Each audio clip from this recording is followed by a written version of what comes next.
cow. La-da-da-da-da-da-da-da-da-da. Let's see here. It says I'm live. Is everything coming through nice and beautifully like I hope that it would? Oh, okay. What's going on here? There we go. There's the audio. There's the sound. Woohoo! All right. Good evening to those of you who are here first. Say hello. Say, Totally Tommy, if I don't sleep, then I know what to watch. Well, Totally Tommy, if you are here, then thank you for spending time with us when you could be sleeping, or maybe should be sleeping.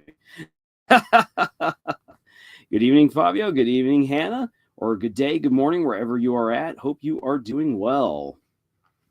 Okay. Well, say, tonight I do not intend to go very long. And I know I normally say that and then end up going way longer than usual. But this time I do mean it. Hey, Waffy's here. Great to have you back, Waffy. ISO, great to see you here. Hope you guys are doing well. Okay, so I'll already kind of launch into some of the things I wish to talk about tonight. Of course, I'm going to be talking about the War of the Rohirrim. Just came back not even an hour ago from seeing the movie, and I intend to have a full review recorded and up as soon as possible. And I am going to take all of the critics to task because I have seen so many people tearing into this movie, talking about how it's full of Mary Sue's, it's full of the message, and how it's just so horribly written, it's so boring, it's so bad. I don't know what movie they went to go see, because Rohirrim is pretty dang good. There are some things that I definitely will say I could have been done better. If they had held truer to what little bit of lore that we do have, I think that they would have done even better than they did. But it's a really solid movie. And I think that people are also so scared these days of strong female characters that no one is willing to give Hera, who is, yes, largely a fanfic character in the story, a chance. And she actually works. She works really well, which I was prepared. I was bracing myself for another Galadriel, like from Rings of Power. And that is not what we got here in this movie. And it made me very happy to see that. So I will be gushing on about that. I will provide some spoilers. I am going to dive into the lore of Middle-earth. I've got my books ready to go. And we'll also be talking about the amazing digital circus and the art of the girl boss. It's been almost a year since I last did a live stream talking about girl bosses, and I think given the response that so many people have had to War of the Rohirrim on day one, that we need to have a chat. We need to have a serious chat about what an actual girl boss is, how to use a girl boss properly, because you can, and I think in some cases you should. It's just that Hollywood's been very lazy, and people just now expect the worst, and so they go looking for the worst. And yes, Waffy, we are going to talk about some of our expectations for episode 4 and Gangle, the girl boss, absolutely bringing it. If we want to talk about a girl boss, we're going to be looking at Gangle. This is going to be fun. So yeah, we're going to talk about stuff. Fabio, what does the general populace know about Mary Sue's? If that was the wrong word, blame Google, highlight correct. Say Mary Sue's. Yeah, people like Mary Sue, just like girl boss, has kind of become like a trigger word or a trigger phrase that people immediately associate with something bad. Yes, most Mary Sue characters are bad because they don't have character to them.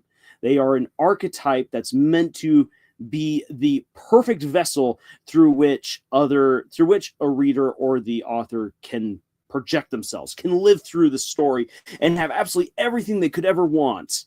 That's basically a Mary Sue. We can definitely dive more into the nature of Mary Sue's later on here in the live stream. Wampy says, I actually had a theory that Pomni is the savior for the Amazing Digital Circus, but that's just a dumb theory. Well, we'll find out. And we'll talk more about this as once we really get into the Amazing Digital Circus. But I personally am really looking forward to seeing what kinds of clues and Easter eggs we might be getting as far as what's really happening within the digital circus, because we're going to see the Gloink Queen come on back. We're going to have to look out for the next reference to 57. We've been getting references to 57 even in the merchandise trailers. So I expect that number is going to start meaning something a little bit more to the characters here very soon. Now, right now, we're still kind of dealing with who all the characters are, but there's 9 episodes. This is going to be the 4th episode. We've gotten stuff for Kinger, Zubul, Pomni, obviously. We're now going to get Gangle. There's probably a good chance that we're going to get a little bit more of a glimpse into Ragatha and to Jax, which means that probably within one more episode, by episode 5, we'll have covered where all the characters are supposed to be.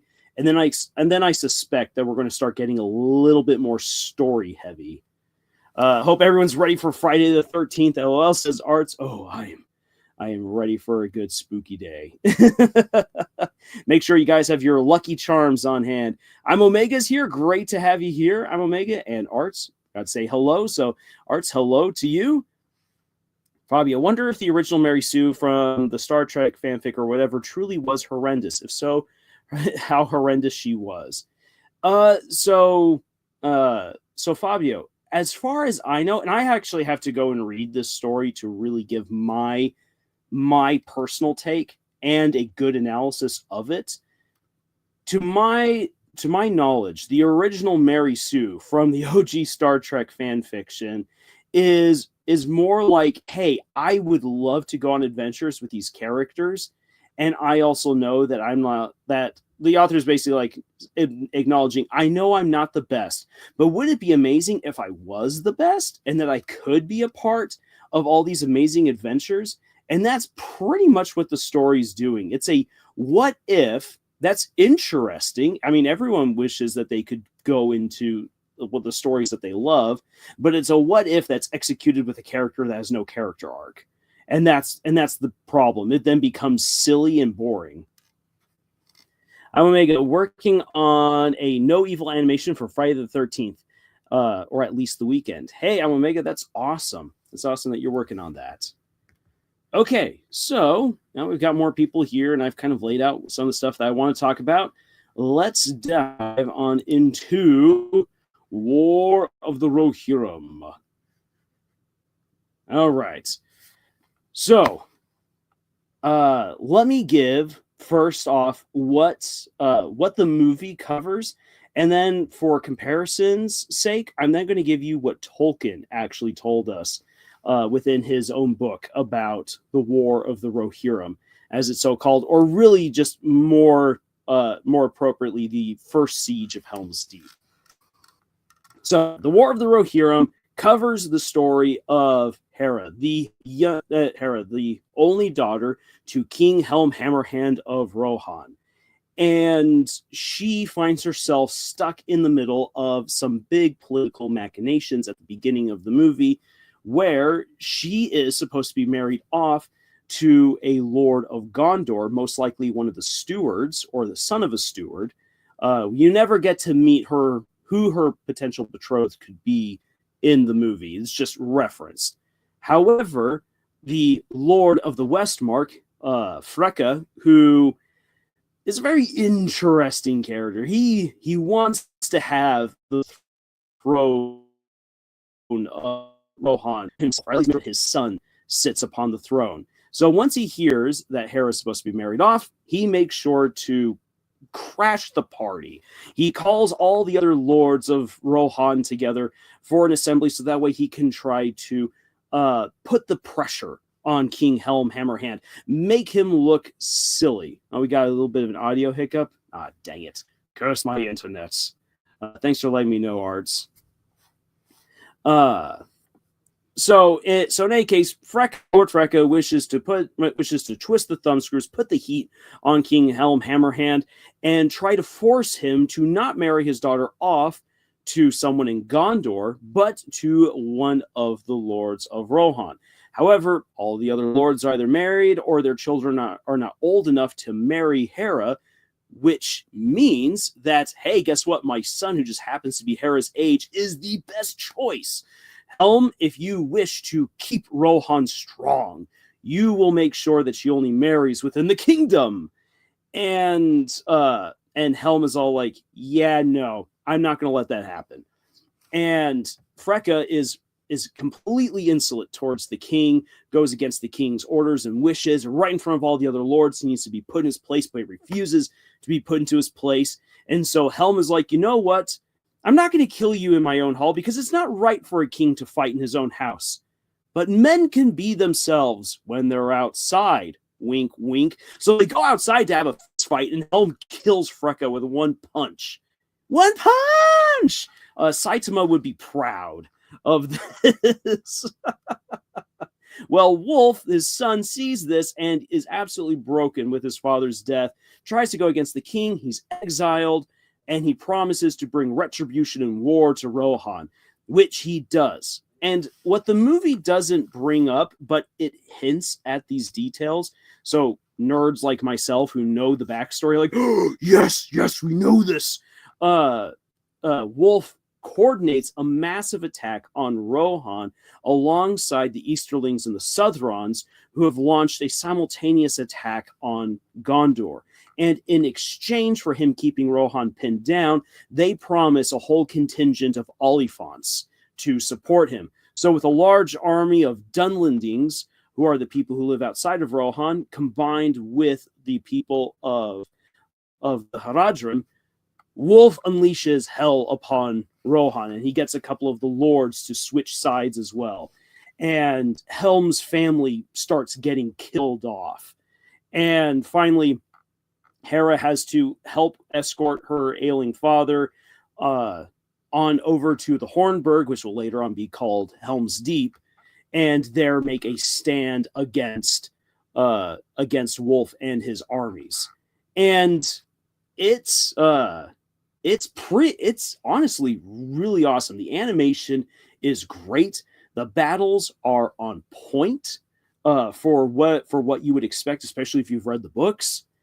And Helm Hammerhand, when his last son gets murdered right in front of his eyes, he just breaks and he becomes a madman.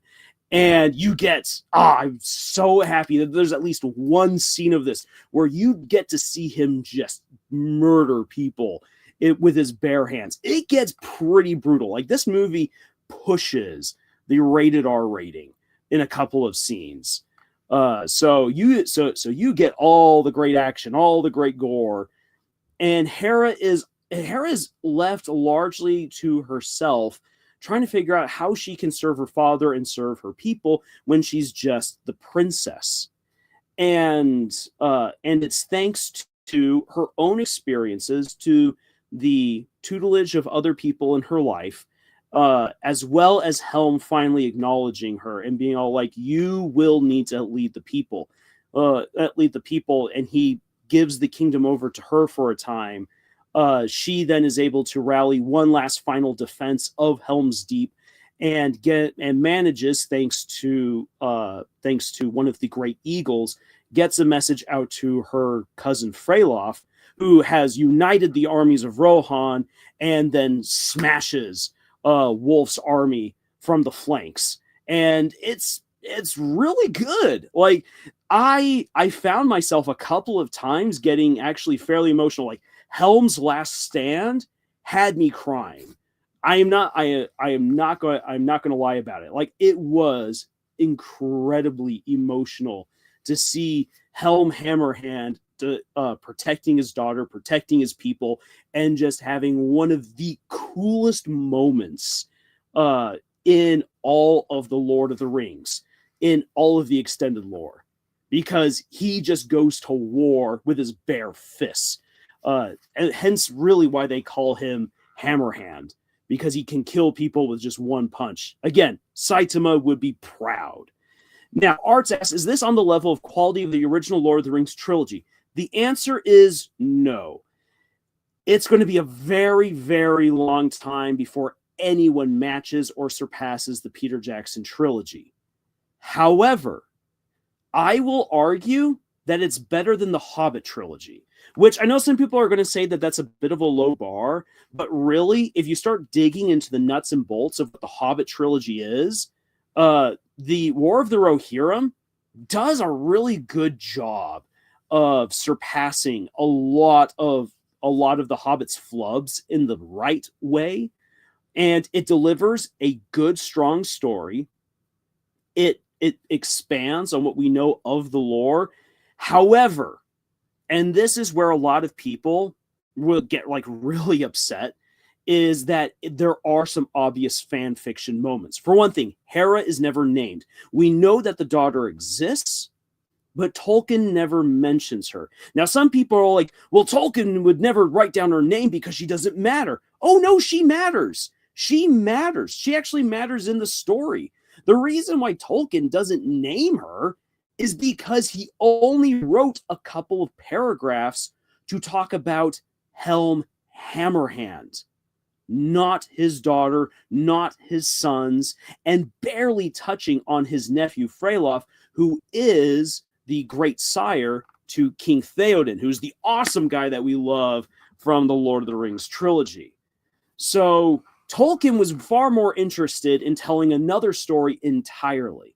So yes, fan fiction is at work here in this movie, and I 100% acknowledge that. And in some cases, it actually does get really silly. I will say later on what one of my really big concerns was with this movie that unfortunately it didn't fix.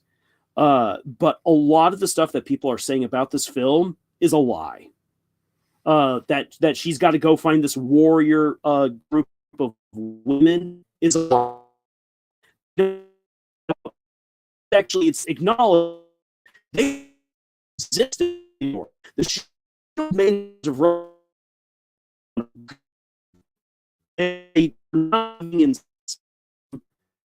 of is the audio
Okay, let's see here. Audio's gone now, but audio's back. I'm so sorry, guys. Let's see here. Let's see if you can hear me now. Is my voice coming through? All right. All right, there we go. I'm so sorry, everyone. That man, my internet. I live in a black hole. Rubens, never mind. He didn't die after all. No, thankfully, it's going to take more than bad internet to kill me. Man, that's so annoying. I'm sorry, guys. It's like that guy in episode 2 of Star Wars who has to adjust his audio dials to sound just right. The Techno Union Army is at your disposal, Count. Which some people are going to be upset about this, and some other people are going to love it. Christopher Lee's voice was resurrected for this movie to play the part of Saruman. I know some people are going to be really upset about this. I don't like resurrecting dead actors, but holy cow, the only person right now who can play Saruman is Christopher Lee. And and when I heard his voice, I was like, oh my gosh, it's amazing. Oh, wow. So that was, that's in the movie. And I know some people are going to be really upset about that. I am conflicted because I don't like the resurrection of dead actors. I think that when an actor or actress has passed away, that you should let them rest, let the dead rest. But again, oh my gosh, hearing Saruman's voice, and not just Christopher Lee's, but hearing Saruman's voice again was like, what was an emotional moment. I was like, holy cow. Oh my gosh, I forgot just how good it was to hear your voice. So do the gods fool me, or is it my opponent trying to reach from Pluto? So yeah, Arts, but yeah, like Lars said, I'm conflicted. Yeah, I'm conflicted. If Christopher Lee gave his permission prior to his death, I'd say it's okay, is what Art says, and I agree with that. I just don't know if he gave them permission. I know that his family would have had to have given permission if that were the case, and I don't know enough about his family to say if they're just a bunch of money-grubbing descendants, or if they thought that this was a great use of their father and grandfather's and great-grandfather's voice to try to bring that extra element to this movie. Yeah, I know James Earl Jones did that for Darth Vader. Yeah, he signed away his voice for Darth Vader. And Mark Hamill has done the same for Luke Skywalker. And I think also for the Joker. So, yeah, some actors are doing that. If I were in their place, I'd probably just say, look, let someone else replace me when I'm dead. My legacy is my own. You don't need it. And if anyone wants to hear my voice again, rewatch my movies. Or in this case, rewatch my YouTube videos.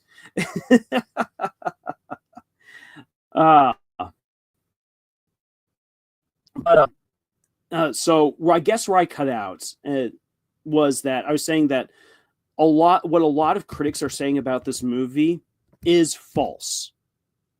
That the main character is a Mary Sue, or that she's an insufferable girl boss. No. Hera actually works really well as a character.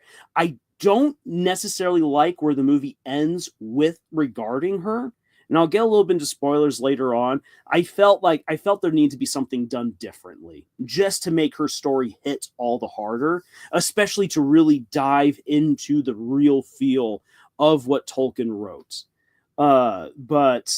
Yeah, I'll talk about that in a little bit.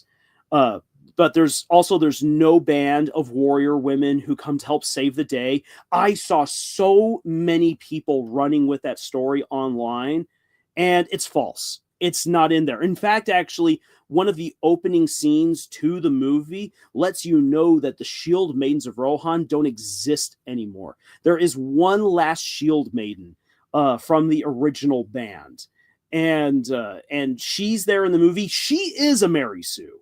And that was one thing that did annoy me, is that the old woman who helps out Hera throughout her journeys, I believe her name is Elowyn.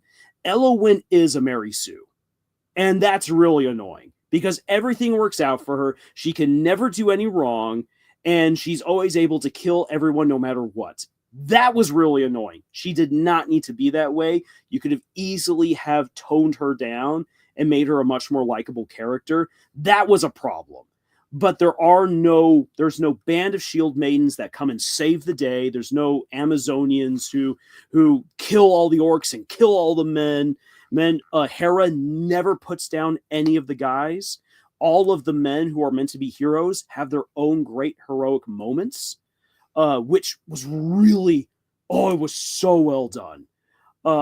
And so it annoys me it annoys me to hear all of these lies, or people say that it was really boring. I will say this. There were moments of dialogue that were lifted from the Lord of the Rings trilogy. And that annoyed me. I was like, you could have done this differently. You could have done it differently. But as far as the way that the plot goes, with most of the character arcs, is really well written. The dialogue was good. It's not the best thing I've ever heard, but it was good. The action and animation were fantastic. And I found out that Mappa actually helped out with the making of the movie, which there's a couple of scenes now. The moment that I saw them in the credits, I was like, that makes sense, because there's a couple of fight scenes that are just gorgeous. It's like so good. It's like peak Demon Slayer good is what you're getting. I know Demon Slayer's UFO table, but oh my gosh, it was just gorgeous. So the animation's on point, the story's good, most of the characters are good, and even though there's a lot of fan fiction elements, it makes sense. And there's no stupid girl bossing going around. And the one character who is a Mary Sue is thankfully a side character rather than a main character. So I don't understand where so many of these complaints are coming from, other than that people just want this to fail because they want Hollywood to fail. They want people to feel ashamed for going and doing adaptations of the Lord of the Rings. And it's gotten even out to the point where people are beginning to attack the original Lord of the Rings movies done by Peter Jackson, saying that even they were awful, that they were woke. And it's just like, I want to find these people and just be like, okay, then you don't want this. There's a nice island in the middle of nowhere, a nice desert island with plenty of coconuts. You can go there and you can have a great time reading the books and stop whining and complaining about the movies. Yes, the Hobbit trilogy, as Art said, was stretched. It should not have been 3 movies. There's a lot of problems with the Hobbit movies. The Rings of Power is an atrocity to all that is good and holy in this world. And the original Lord of the Rings animated movies are fun but quaint and really go off script. This movie right here is good. And again, it's fan fiction, but it's good fan fiction. And we need to acknowledge that such a thing can exist. So, and that's coming from a guy who used to hate the idea of fan fiction and came to find out just how good fan fiction can be when it's written well. And that's what this movie is. So, okay, then there's my little rant. Let me quickly catch up with. So you guys are saying, okay, Art says, okay, let me get to work on that AI Lars voice. JK, I don't know the first thing how to do that. Get an AI engine and feed it tons of videos of me speaking. There you go. Fabi says, there's something so iffy about resurrecting voices with AI apart from the face for me. And I get that. I already find putting a dead actor's face on someone weird, but even without watching all that stuff, it feels weird to live in a world where people go all these years later. This was bad the whole time. Actually, yeah. No,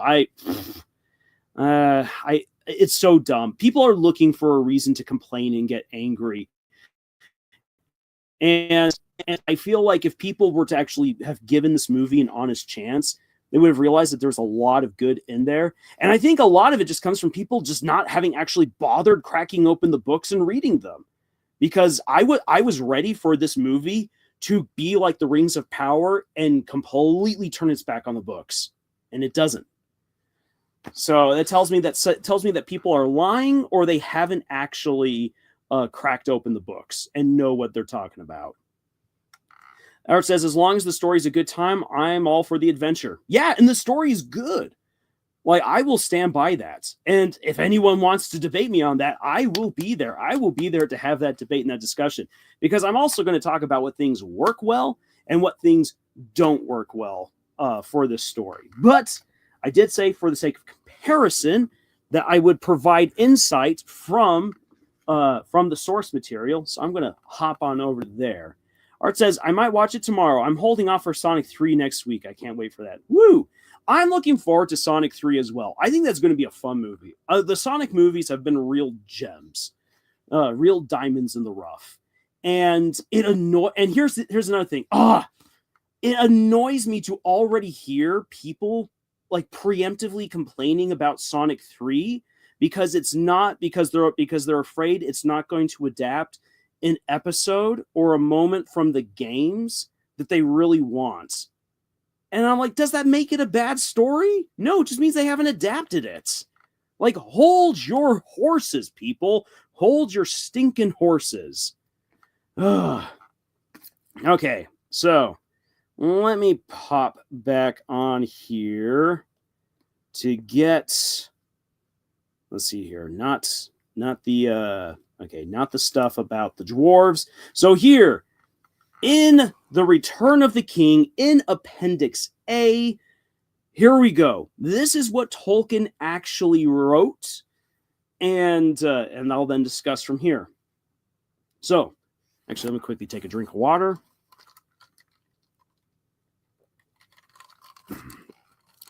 Ranting is thirsty work. Okay. Of the kings of the Mark, between Errol and Theoden, most is said of Helm Hammerhand. He was a grim man of great strength. There was at that time a man named Freka, who claimed descent from King Freowine, there was a descendant who claimed to be a descendant of King Freowine, though he had, men said, much Dunlandish blood, and was dark-haired. This is actually a little bit of an important thing throughout the story, which is more implied in the movie, because guess what? The movie, if you would think that this movie was going to be woke, that they would make a whole thing about, oh, you have Dunlanding blood in you. There's only one reference to it in the entire movie, which in the books is actually a really big deal, that the men of Dunland and the men of Rohan are ethnically very different from each other. So, in any case, who had people said had much Dunlandish blood and was dark-haired. He grew rich and powerful, having wide lands on either side of the Adorn, which is a river. Near its source, he made himself a stronghold and paid little heed to the king. Helm mistrusted him, but called him to his councils, and he came when it pleased him. To one of these councils, Freka rode with many men, and he asked for the hand of Helm's daughter for his son Wolf. But Helm said, "You have grown big since you were last here, but it is mostly fat, I guess." And the men laughed at that, for Freka was wide in the belt. Then Freka fell in a rage and reviled the king and said this at the last, "Old kings that refuse a proffered staff may fall on their knees." Helm answered, "Come, the marriage of your son is a trifle. Let Helm and Freka deal with it later. Meanwhile, the king and his council have matters of moment to consider." When the council was over, Helm stood up and laid a great hand on Freka's shoulder, saying, "The king does not permit brawls in his house, but men are free outside." And he forced Freka to walk before him out of Adoras into a field. To Freka's men that came up, he said, "Be off, we need no hearers. We are going to speak of a private matter alone. Go and talk to my men." And then they looked and saw that the king's men and his friends far outnumbered them, and they drew back. "Now, Dunlanding," said the king, "you have only Helm to deal with, and alone and unarmed. But you have said much already, and it is my turn to speak. Freka, your folly has grown with your belly. You talk of a staff. If Helm disliked a crooked staff that is thrust on him, he breaks it. So!" And with that he smote Freka such a blow with his fist that he fell back stunned, and died soon afterwards. Helm then proclaimed Freka's son and near kin the king's enemies, and they fled, for at once Helm sent many men riding to the west marches. 4 years later, great troubles came to Rohan, and no help could be sent from Gondor, for 3 fleets of the Corsairs attacked it, and there was war on all its coasts. At the same time, Rohan was again invaded from the east, and the Dunlingdons, seeing their chance, came over the Isen and down from Isengard. It was soon known that Wolf was their leader. They were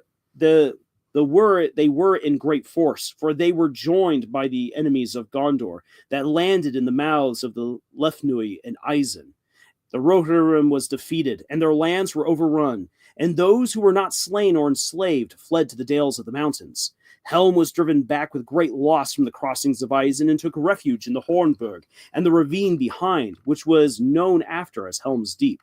There he was besieged. Wolf took Adoras and set in Meldused, and called himself king. There Haleth, Helm's son, fell, last of all, defending the doors. Which they have that moment in the movie, and it is so freaking cool with Haleth fighting against an Oliphant and a bunch of its riders. Oh, great moment. Soon afterwards, the long winter began, and Rohan lay under snow for nearly 5 months, November to March, which I have lived through something like that when I was over in Europe. That is something else, except the winter actually extended all the way into May. That was crazy. Both the Rohirrim and their foes suffered grievously in the cold, and in the dearth that lasted longer. In Helm's Deep there was a great hunger after Yule, and being in despair against the king's counsel, Hama, his younger son, led men out on a sortie and foray, but they were lost in the snow. Helm grew fierce and gaunt for famine and grief, and the dread of him alone was worth many men in the defense of the burg. He would come out himself clad in white and stalk like a snow troll into the camps of his enemies and slay many men with his hands. It was believed that he bore no weapon, and no weapon could bite him. The Dunlingdons said that if he could find no food, he ate men. The tale lasted long in Dunland. Helm had a great horn, and soon it was marked that before he sallied forth, he would blow a blast upon it that echoed in the deep. And then so great a fear fell on his enemies that instead of gathering to take him or kill him, they fled away down the combe. One night men heard the horn blowing, but Helm did not return. In the morning there came a sun gleam, first for long days. They saw a white figure standing still on the dike, alone, for none of the Dunlingdons dared come near. There stood Helm, dead as a stone, but his knees were unbent. Yet men said that the horn was still heard at times in the deep, and the wraith of Helm would walk among the foes of Rohan and kill men with fear. Soon after the winter broke, then Freylof, son of Hild, Helm's sister, came down out of Dunharrow, to which many had fled. And with a small company of desperate men, he surprised Wulf in Mildoshead and slew him, and regained Edoras. There were great floods after the snows, and the Vale of the Entwash became a vast fen. The eastern invaders perished or withdrew, and there came at last help from Gondor by the roads both east and west of the mountains. Before the year 2759 was ended, the Dunlingdons were driven out, even from Isengard, and there Freylof became king. Helm was brought from the Hornburg and laid in the 9th mound. Ever after, the white Cymbeline grew there most thickly, so that the mounds seemed to be snow-clad. When Freylof died, a new line of mounds was begun. The Rohirrim was grievously reduced by the war and dearth and loss of cattle and horses, and it was well that no great danger threatened them again for many years, for it was not until the time of King Folkewine that they recovered their former strength. It was the crowning of Freylof that Saruman appeared, bringing gifts and speaking great praise of the valor of the Rohirrim. All thought him a welcome guest. Soon after, he took up his abode in Isengard. For this, Baron, steward of Gondor, gave him leave, and Gondor still claimed Isengard as a fortress of its realm, and not part of Rohan. Baron also gave into Saruman's keeping the keys of Orthanc. That tower no enemy had been able to harm or to enter. In this way, Saruman began to behave as a lord of men. For at first he held Isengard as a lieutenant of the steward and warden of the tower. But Freylof, as glad as Baron to have this so, and to know that Isengard was in the hands of a strong friend. A friend he long seemed, and maybe in the beginning he was one in truth, though afterwards there was little doubt in men's minds that Saruman went to Isengard and hoped to find the stone still there, and with the purpose of building up a power of his own. Certainly, after the last White Council of 2953, his designs towards Rohan, though he hid them, were evil. He then took Isengard for his own and began to make up a place of guarded strength and fear, as though to rival Barad-dûr. His friends and servants he drew there from all who hated Gondor and Rohan, whether men or other creatures more evil. So there you go. That is what Tolkien actually wrote about the so-called War of Rohirrim. And the movie follows it fairly well. Other than that, well, since Hera is now named and is actually given a character arc within the story, and it is she, not Freylof, who then kills Wulf. And not at Edoras, but rather actually before the walls of Helm's Deep. And so you've got all of that going on. But other than that, it actually follows the story very well. And wow. I really have mostly just praise for this movie. It does a pretty good job. Now then, let me actually talk about some of the things that I felt didn't work all that well. So you have Eowyn, who is the servant to Hera, who is the Mary Sue character. You don't need a Mary Sue in this story. If Hera isn't a Mary Sue, then no one else should be. And so to really address what the hey we're talking about when it comes to a Mary Sue in all of her different forms is a character who has no character arc because she's already everything, or he's already everything, because you can't have Guy Mary Sues, in that case, Gary Stews. A Mary Sue or a Gary Stew has no need for character development because they're already the best that they need to be. They already have either amazing intelligence, amazing fighting skills, they're the most beautiful or the most handsome, everyone loves them, and even if their life is tragic, everything somehow works out for them. The story bends over backwards to accommodate the Mary Sue character.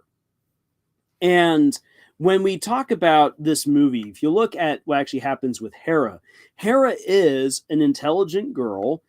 She's an excellent writer, and she can fight. However, in her very first real fight against another person, she almost loses. She has no Galadriel moment. Her horse has to save her by kicking a treacherous lord in the back, and she just barely manages to have a pitchfork in place to impale him when this happens. And she gets rather roughed up in that fight as well. Then later on, as she's trying to protect her brothers, she's impotent to do so. Even though she makes some pretty good calls about things that need to happen, people won't listen to her. The story doesn't bend over backwards to accommodate her. She suffers many losses along the way. And so as a part to the dark Mary Sue, like, oh, my life is so tragic, but everything always works out. It doesn't for Hera.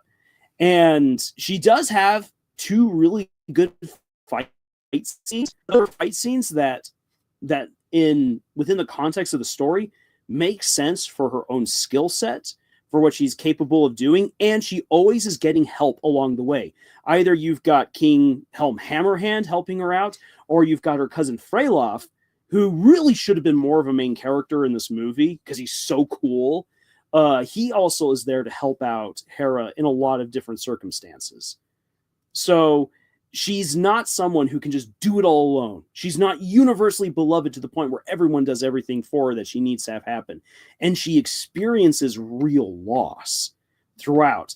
And she isn't handed victories, which makes her girl boss moment, yes, she has a girl boss moment, really cool at the end, where there's in Helm's Deep, as they're looking for supplies to take care of the people because they are not prepared for a winter. And so it's going to be really bad. They're desperately looking for supplies, and they find a locked box. And then when they pop it on open, they find this moth-eaten dress. And one of the caretakers of the Hornburg says that it's a cursed treasure, that there was a young woman who was supposed to have gotten married, but she died of a sudden fever.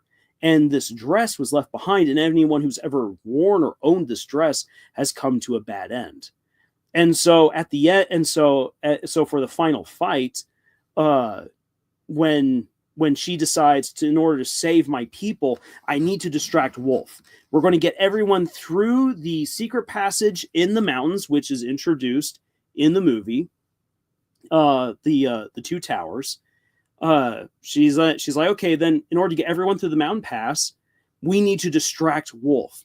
So he wants a bride. I will dress up as one. So she dresses up as a bride with a sword and shield in hand and goes to confront him and has a one-on-one match against Wolf, which again, she needs help actually in order to really take him down, because he uses guile, he uses trickery to finally get the upper hand over her, and she's got to be helped out. And then she has a really cool moment where she kills Wolf by breaking his neck with a buckler, which, for all of you medieval enthusiasts and people wanting to know more about armor, is the proper way to use a buckler. It's a shield, yes, but it's a very small shield. Why? Because you're meant to punch with it. You're meant to break people's faces and hands and their necks by punching them with these things. And so she uses a buckler appropriately. Made me very happy to see that, which most movies will not show you. Most movies will use bucklers as shields, first and foremost and only. And it was great being able to see a buckler used properly in a story for a change. So her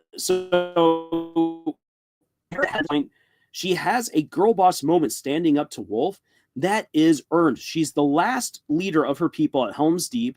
She knows that Wolf is obsessed with her, and in order to protect her people and help to give them a chance to escape, she's going to distract him by dressing up as his bride in a cursed bride gown.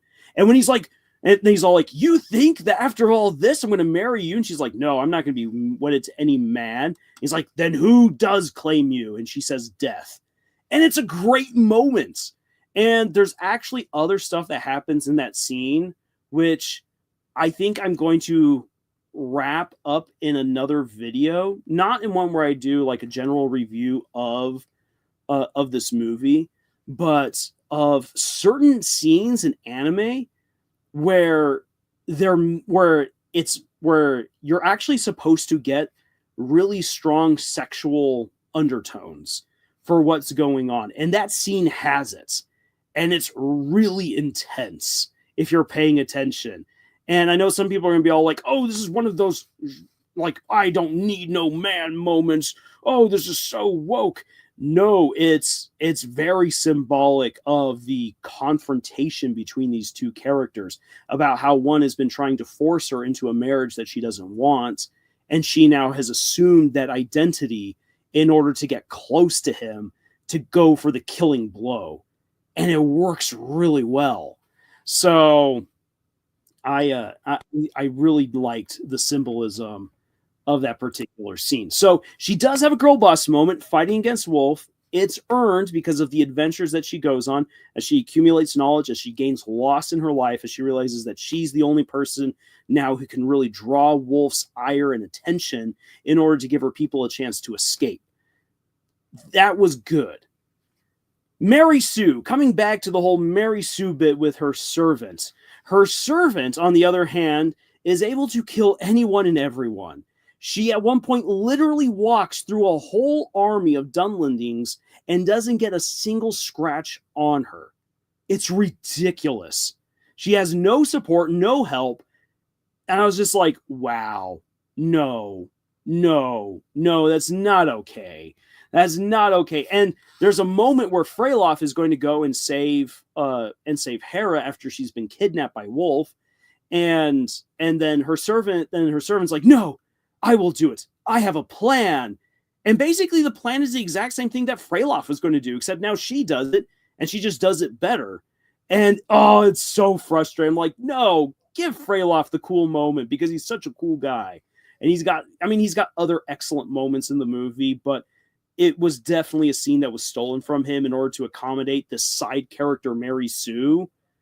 And so that was stupid. And she has no character other than that she is the last of the Shield Maidens, that her whole purpose is to protect Hera, and that's all she does. There's nothing else to her. And that's what's disappointing, because Hera's younger brother, Hama, has a great moment of character development. Helma's got character development. Her brother Haleth doesn't have much of a character arc, but at least he does some really cool things and goes out in a way that's really awesome. And he's not a Mary Sue or Gary Stu in his case. And even one of the young servants who helps out Hera throughout the movie, Leaf, even Leaf has a small character arc, and he's even more of a side character. So if all these other characters can have at least really cool moments or good character arcs, why then does this one character throughout the whole movie not have one? It's to make her a Mary Sue, and that's the fly in the ointment for this whole thing for me. I'm like, it's so good. Why did you screw up with this one side character? Because everything else is so good that it makes her actually more noticeable as the one thing that doesn't work. And that's what's so frustrating. All right. So Bobby says, some of that reminds me of some people going, "Ugh, this Marvel adaptation didn't do it well. Look at the scene," followed by replies of panels of the same scene. Fabio, some shields in Nordic God of War are bucklers, right? I myself actually haven't played God of War, but if you're talking about the shields that really more just cover the fist and the forearm, that don't really do much to help protect the chest or your upper arm or shoulder, yes, those are bucklers.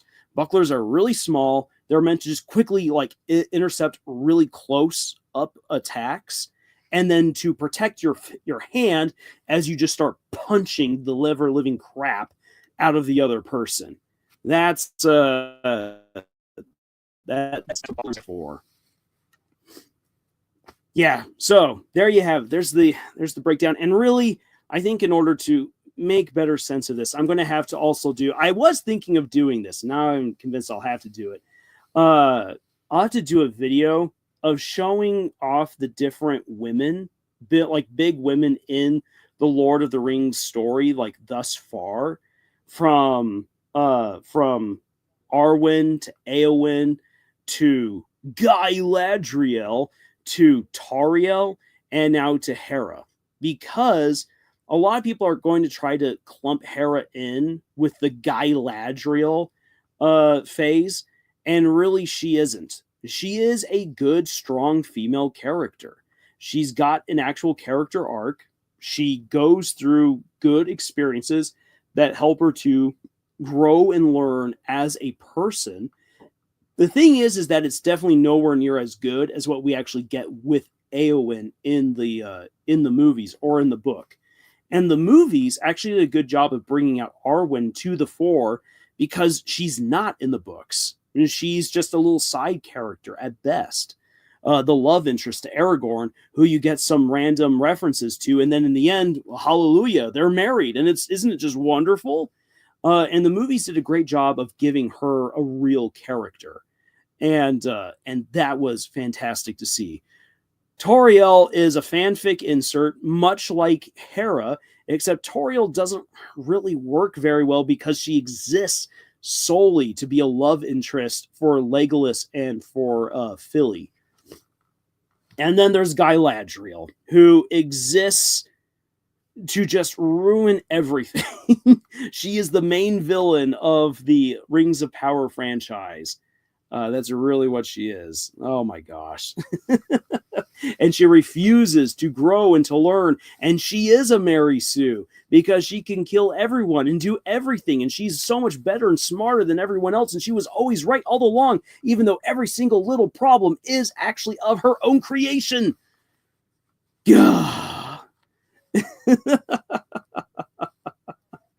Oh boy. So there's my rant. Bobby, I really don't know this whole thing, so I'm kind of cluelessly listening, but I'm trying to get the narrative stuff.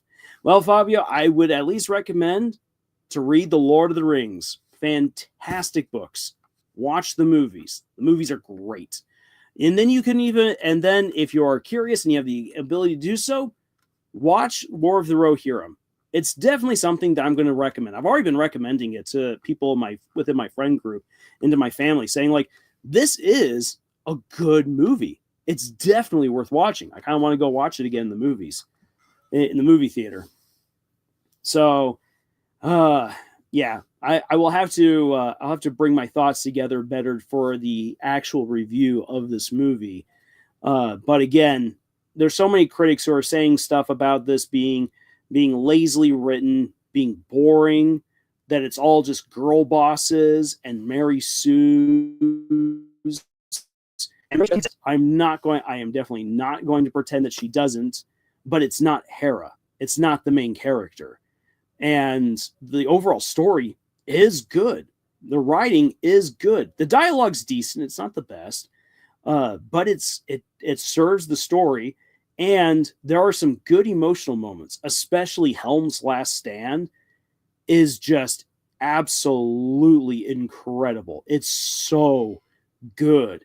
And I think that one of the reasons why Japanese studios were very drawn to this story is because who Helm is as a character. Sorry, excuse me.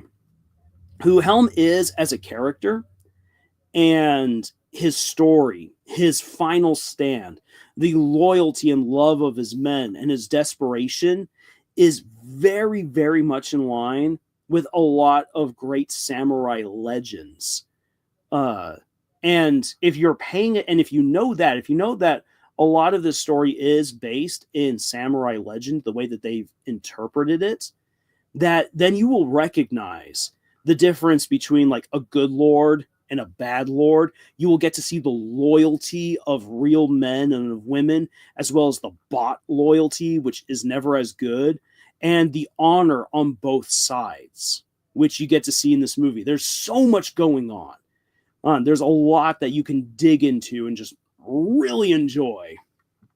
So, yeah, definitely this movie gets my hearty recommendation, and I look forward to having the chance to break it down even more in future videos. And I hope that more people honestly give this movie a chance because it is really good. It's really fun. All right. So with that said, let's shift gears and let's talk about what we can expect for the Amazing Digital Circus episode 4. As of right now, that episode is just about 20 hours and 30 minutes away. Woohoo! Less than a day away, and we then finally get to see the glories that be of Gangle being a boss. Being an actual certifiable girl boss, because she's got the managerial position and everything. Le sake. So yeah, I know that we've already talked about theories and the likes, but given that we've had the chance to see some other little shorts and some images, does anyone feel like they've got any other like insights or theories that should be thrown out as far as what we might get to see in this episode? So I'll give you guys a chance to bring that up there in the chat. And as you guys are posting whatever new insights or theories you might have, I'll just say this. I've already been doing some research into this year's comparison of indie animation, indie storytelling versus mainstream versus Hollywood studios. And I'm finding some very interesting numbers, some interesting trends going on. And I'm very curious about where this next episode of the Amazing Digital Circus will land in terms of view count, both on Netflix and on YouTube.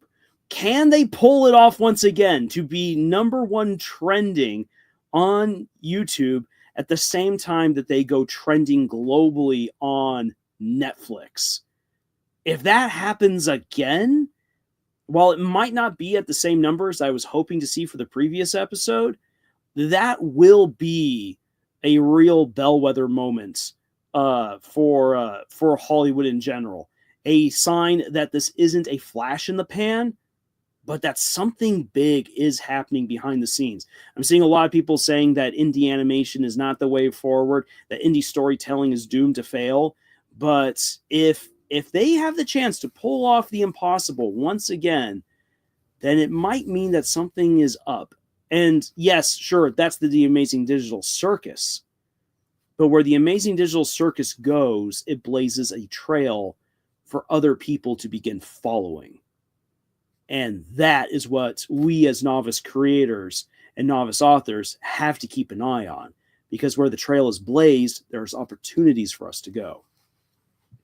Fabio says, Kane's been trying to make stuff, but there haven't really been boss fights in his adventures. Makes me wonder if anything could happen for something more like a boss fight to end up happening. Because it barely feels like it would fit the show, so LOL. So this episode seems interesting.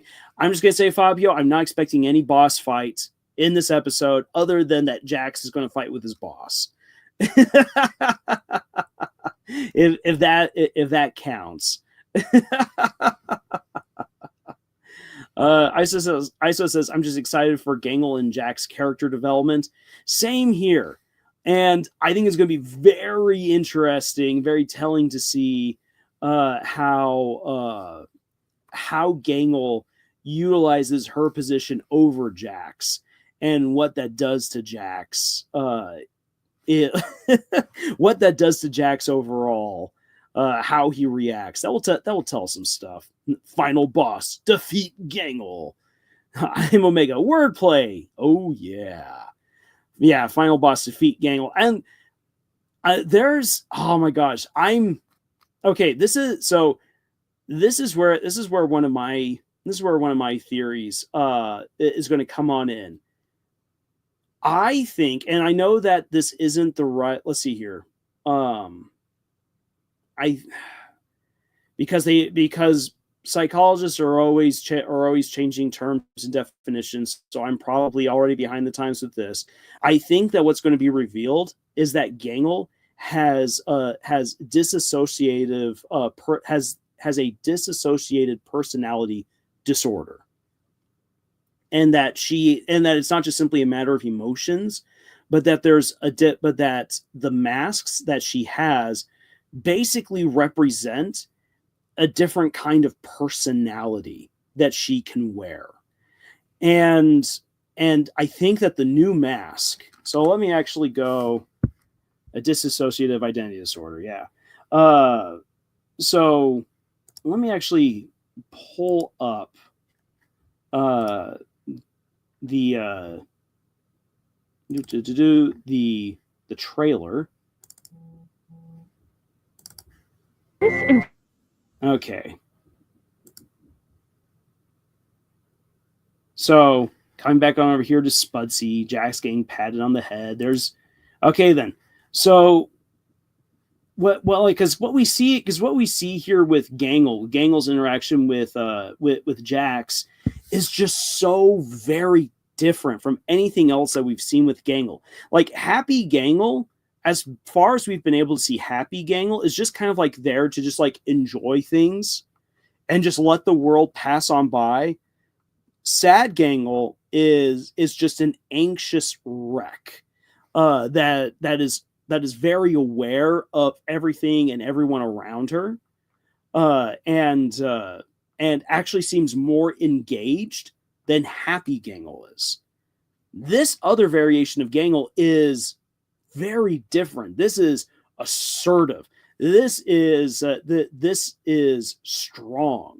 And what I'm interested to see is that if this other mask, this other personality that Gangle is wearing, is also a competent one, because that would be such a fascinating source of tension within the group if this other variation of Gangle is actually a competent leader and everyone else just sucks at their job, which would then make sense then why Gangle would then start becoming more and more vindictive as the story goes on, much darker, as we get to see some of the hints of that in the trailer, and then just finally snap and be like, no, and go after people like Jax or Pomni, who Jax obviously, like, this would be revenge, being able to use her power over him. And then Pomni is a bit of a wet noodle. She's weak compared to everyone else in the group. And so maybe this more domineering version of Gangle would then see Pomni as easy prey, as someone easy to pick on in order to reassert that kind of dominance and order. Now then, that would make Gangle seem definitely like a villain, which I don't know if Gooseworks would want to go that particular route, but it would be a very interesting one because, again, if I am correct, that maybe this might be an expression, this might be a variation of dissociative identity disorder for Gangle. That this, like, when you have mental illness, that's its own existential crisis. You can't escape that stuff. You can't fix it. It's a part of who you are. And there are those people who then would think, well, if I could just be a better, stronger person, then that makes me better. That'll make me happier. They'll make everything work right. But if you try to overcompensate for your own weaknesses or for mental health, it creates its own toxic atmosphere that can be very damaging. And that's a very nuanced, very, very dark kind of a message. And I don't know how many people would be willing to engage with that kind of a conversation, but it makes me wonder, is Gooseworks willing to dive down that particular kind of a rabbit hole? Or am I just completely off base? We'll have to see. But the more that I think about it, the more I'm like, I could see that being the case.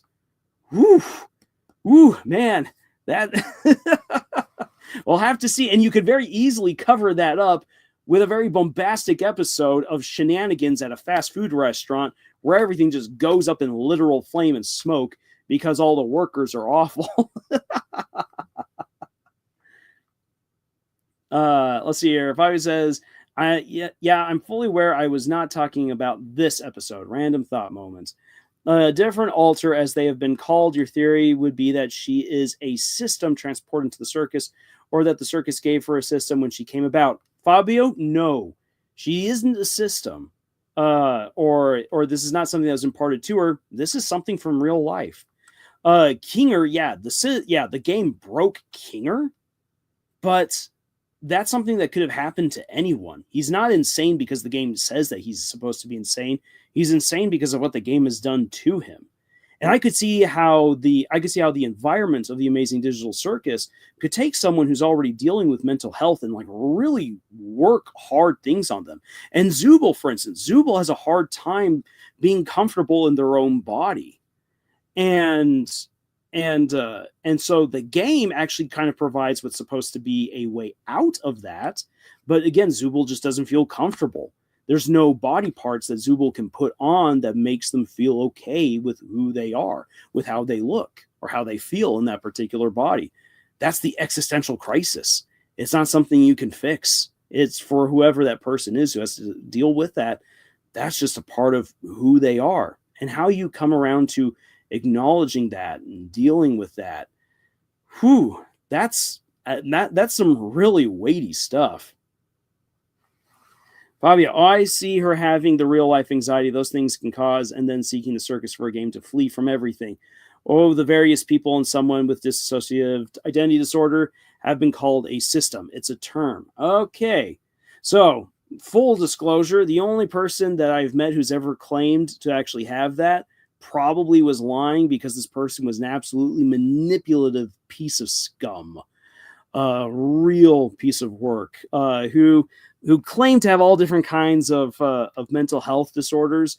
Turns out, no, it was more just to cover their own addiction to drugs. And they would, it's its own really nasty story of using and abusing people. Let's get away from that, because real horrible people in real life.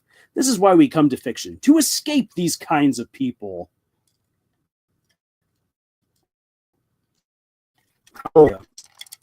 And maybe that's one of the reasons why I personally have never really liked the Game of Thrones series, A Song of Ice and Fire, because the people in The Song of Ice and Fire are either too dumb to live, or they are the absolute worst. And one of the things that I've come to learn in life is that if you have everyone being the absolute worst, they don't tend to really survive all that long. The world moves not because bad people will it so. The world continues to turn because good people, despite it all, continue to make it a good place. So there's some food for thought. The world turns on the actions of good people, not so much on the actions of bad people. And there's your Christmas message of the day.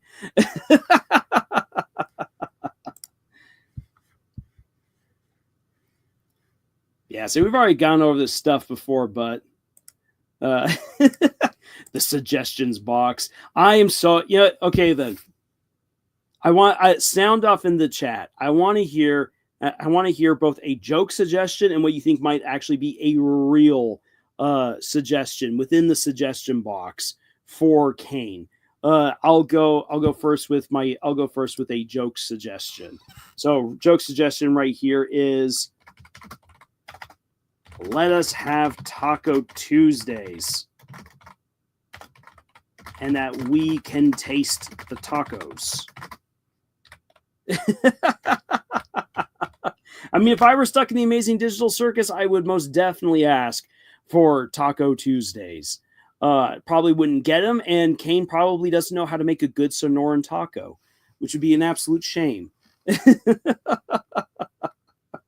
But as far as like what a real suggestion I think will actually be is I can see this one coming from Pomni. Don't let the AI gain sentience again. I can see that being one of the actual suggestions. So again, I want to hear what you guys think would be the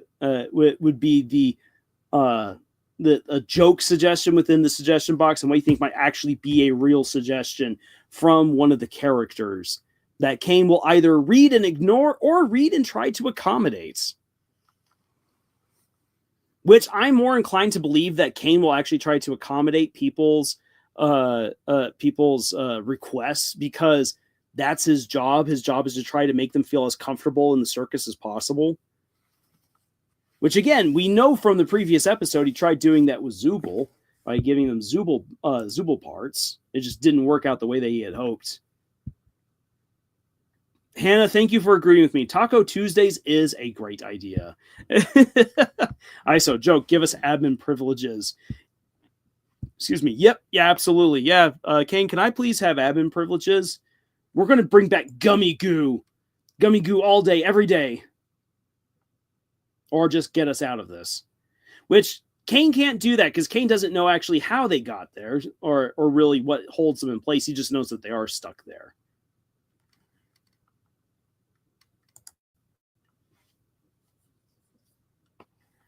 So, waiting to see what other suggestions might be there in the suggestion box. But actually, coming back to, as you guys are writing those, coming back to some of the stuff that I've been doing some research into for the end of the year, looking at indie versus mainstream. Disney really rebounded this year, financially speaking. Their profits from this year have easily filled in the massive hole that was left from last year. Let me actually real quick pull up my notes and what the numbers are, because it's bonkers.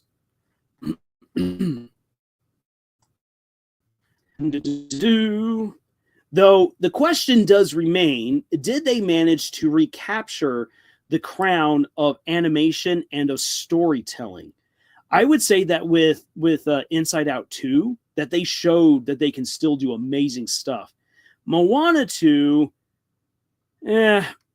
spicy take right here, which I know tick off a lot of people. Moana 2 is about as good as Moana 1. In fact, better in some regards. But it's still not a great story. And that's because Moana 1, the first Moana movie, has amazing music.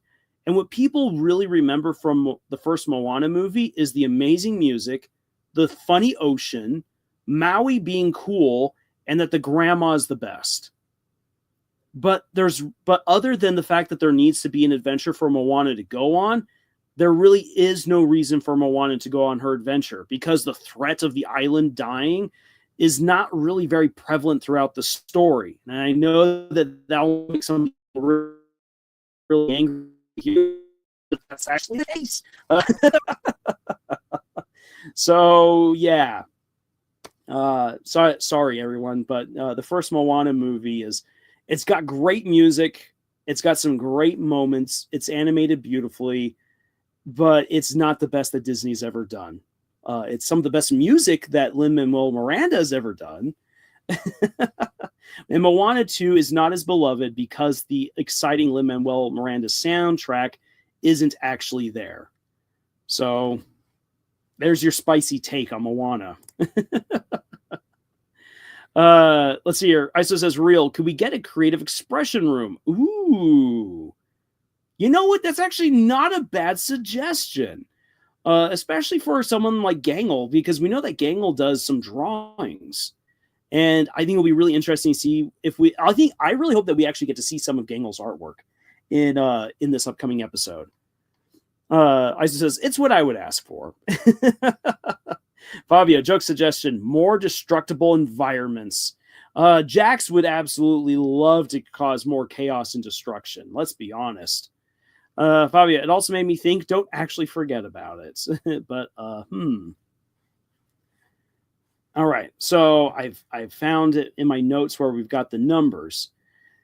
So back in last year, this is last year for the House of Mouse. The House of Mouse lost $618.6 million at the box office. $618.6 million lost at the box office. That means that on the budget that Glitch Productions works with, that means that they could make over 1,200 episodes of any of their shows. That's huge. You could fund over 1,200 different shows, or at least the first episodes of one of those shows, on the money that Disney lost last year. Now, this year, so far of their total gains, let's quickly do the math. So Disney, as of right now, their total profits at the box office, was when I was writing down these notes earlier this week, they have made in profit $969 million. Woohoo! Good on you, Disney. Nearly $1 billion worth in profits, which eats up the entirety of their losses from last year, which is really good. And a lot of that was largely done on two animated features, Inside Out 2 and Moana 2, with Deadpool and Wolverine making up the rest for Disney. Now then, within those numbers is where we have to start looking a little bit further and say, okay, then, so how actually though is Disney doing? None of that was done on any original show. No new original idea or anything like that. And so, okay, if Disney's just going to rely on sequels, they can do that, but that doesn't do much for creativity or giving chances to other people. And how long can you survive on sequels is a big question. Also, looking forward to next year, Disney might lose all of that profit. So we'll just have to see. But those are some thoughts that I will be diving into deeper later this month. Alan Mack shows up. Hey, Alan, great to have you here. Man, that Lord of the Rings movie was so good. Saw it today. Alan, yes. I absolutely agree with you. Such a great movie. I intend to go back. I'm going to see if I can rope one of my sisters into going and seeing it with me, because that was a lot of fun. I want to share that movie with other people. Fabio says, my mind goes to wanting a suggestion Ragatha would make, but I don't really know what to put there. Fabio, I think that if Ragatha was to really put in one of her own suggestions for the digital circus and what she would want to see, I could see Ragatha probably suggesting that kind of actually along the lines of what ISO said, except rather than just simply saying like, "Oh, give us admin access or admin privileges," that Ragatha would probably ask more for, "Hey, Kane, can we get adventures that we ourselves actually craft, so that way like we have the chance to experience things, like really have our own freedom." And I could see Ragatha doing that, not so much for herself, but probably what she thinks is what her friends need. Because everything happened with Pomni. Pomni needs an adventure that could just give her a rest.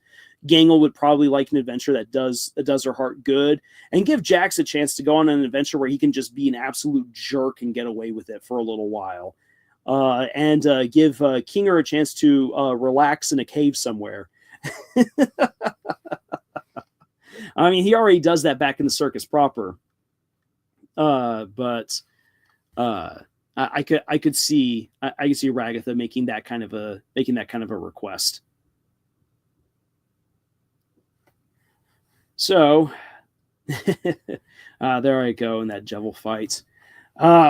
Actually, since I have the footage of Deltarune right now going up, I do plan at some point before the next chapter releases to do a cruisy playthrough live, and just use that as an opportunity to once again freshly explore the potential of Cruzy and just see what else is there in the game. I know I've combed over this game so many times, but it'd be interesting to do a playthrough and do it live. I'm not a gamer, but I would like to take on that challenge. ISO says, I like that idea. And today's adventure is Pomni's creation. It's called New Jersey.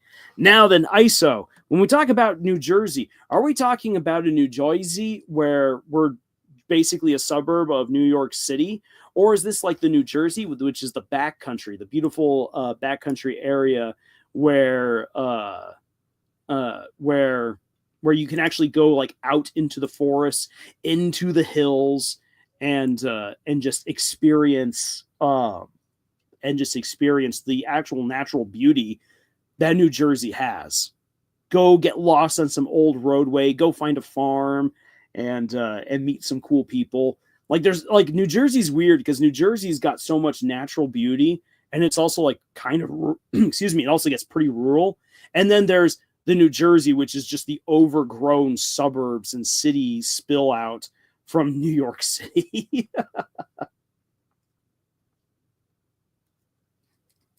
Excuse me. Fabio, it's cute to pronounce cruisy like cruise. You're the first, I see. I don't know. Whatever Pomni would want to replicate what she's used to. Oh boy. Getting a view into Pomni's normal life, that could be really interesting or really horrifying.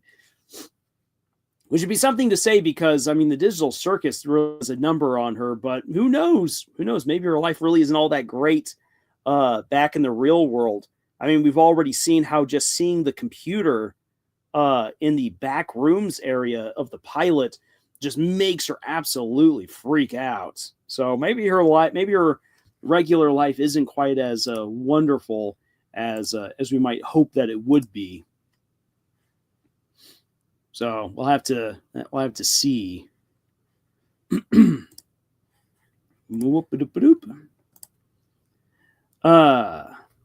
So yeah, there's been the suggestions right there. Say, unless anyone else has got any sort of theories or anything that they might want to share for the upcoming episode, then I do want to shift gears on over to talking about girl bosses.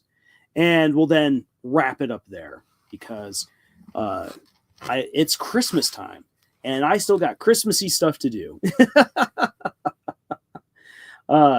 Man. Say December, I don't know about you guys, but December is always such a busy month, which is good because it means you're spending time, at least if you're like me, spending time with family, with friends, decorating, baking, and it's all stuff I enjoy. Or watching a good Christmas special or movie like the Santa Claus with Tim Allen. I know that video hasn't done very well on our channel, the one looking at the dirty joke that's in the movie, and how it actually helps to serve the character of Scott Calvin. But I really enjoyed working on that video. Plus, also, I also kind of why Disney took it out of the movie in the first place, because an old granny let her kids actually call 1-800-SPANK-ME, and didn't realize that it was a sexy hotline for adults. Like, grandma, come on. You should know, grandma, what would have happened if your grandchildren dialed up that number. You can't convince me that grandma didn't know. Anyway, so shifting gears and talking about girl bosses, and I'm going to switch the footage back on over to War of the Rohirrim. Isa says, I watched that video and it was a good video. Awesome. Love the movie too. Hey, thank you, Isa. And it's a great movie. It's such a good movie. So I suddenly thought about the Brazilian Portuguese names for the Amazing Digital Circus characters. They're subtle, like we pronounce Gangle, more like Gangly, which caught me by small surprise. Oh, I did not know that, Fabio. That's a cool little insight into that, which works for her because she's made up of ribbons. She's a gangly figure. But to talk about girl bosses as a trope are not inherently a bad thing. And their origin comes from women who have worked against all the odds, against prejudice, and against the system, against the man, to rise to positions of power and prominence. And when they get there, people then try to remove them from that position. And so when a woman who has finally obtained a position of power and prominence has to defend it, that's a girl boss moment. That's her being a girl boss, where she's like, no, I have earned this. I have earned who I am. I have earned my paycheck. I have earned my position. You can't just get rid of me because you don't like me being here.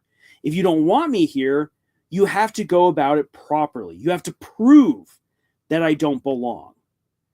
That is the true origin of the girl boss. And so when you then think about it, like, isn't that along the lines of an underdog story? Someone who has had to work against all the odds to become the person that they wanted to be, to gain the position that they wanted? The girl boss, if done well, is a type of underdog. And I thought that everyone likes underdogs. Fun fact, people don't. I learned this while doing research for my master's thesis, that people love underdog stories, but people don't normally like underdogs, because usually when you yourself actually meet a real underdog, it's usually because that underdog has to go through you to get to where they got to go. Most people don't like underdogs. And here's just a cruel fact of history. Europe, the continent of Europe, and all of the European nations are some of the biggest underdogs in history. Europe should never have conquered the entire globe. The people of medieval and early modern Europe were backwards, stupid, superstitious. For crying out loud, they got a third of the continent killed because they killed off their cats, because they thought that cats were evil. And so because there was a decrease in cats weren't taking on all of the rats that were helping to communicate the bubonic plague. So the old school Europe is so backwards, so weird, and so violent, always fighting amongst themselves. There is no reason why on earth Europe should have overthrown the entire world, but it did. And everyone and history hates the Europeans for it. If it had been, and here's the thing, if any other continent or subcontinent had gone on to conquer the rest of the world, we would all hate them too. We hate oppressors. We hate the people who end up conquering and taking over everything and bringing about massive amounts of destruction. Let's just be honest with that right there. But Europe is the biggest underdog story in history, and yeah, most people actually don't like meeting an underdog in person. We love underdog stories because we see ourselves as the underdogs, because we always know that we're not as good as we could be, and we always know that there's something blocking us from being the best that we could be, or blocking us from getting what we want. And so we love underdog stories because we can live vicariously through an underdog, and we can think of ourselves as finally one day having our rightful victory. But if you actually, most people, when they actually meet an underdog, don't usually like an underdog. A weird dichotomy. Kind of says, what? They hate underdogs? That's just plain sad. I know. So the thing is this, is that if someone says that they hate girl bosses, if you ask them if they like underdogs and they say yes, then what you can tell them is, then you should like girl bosses.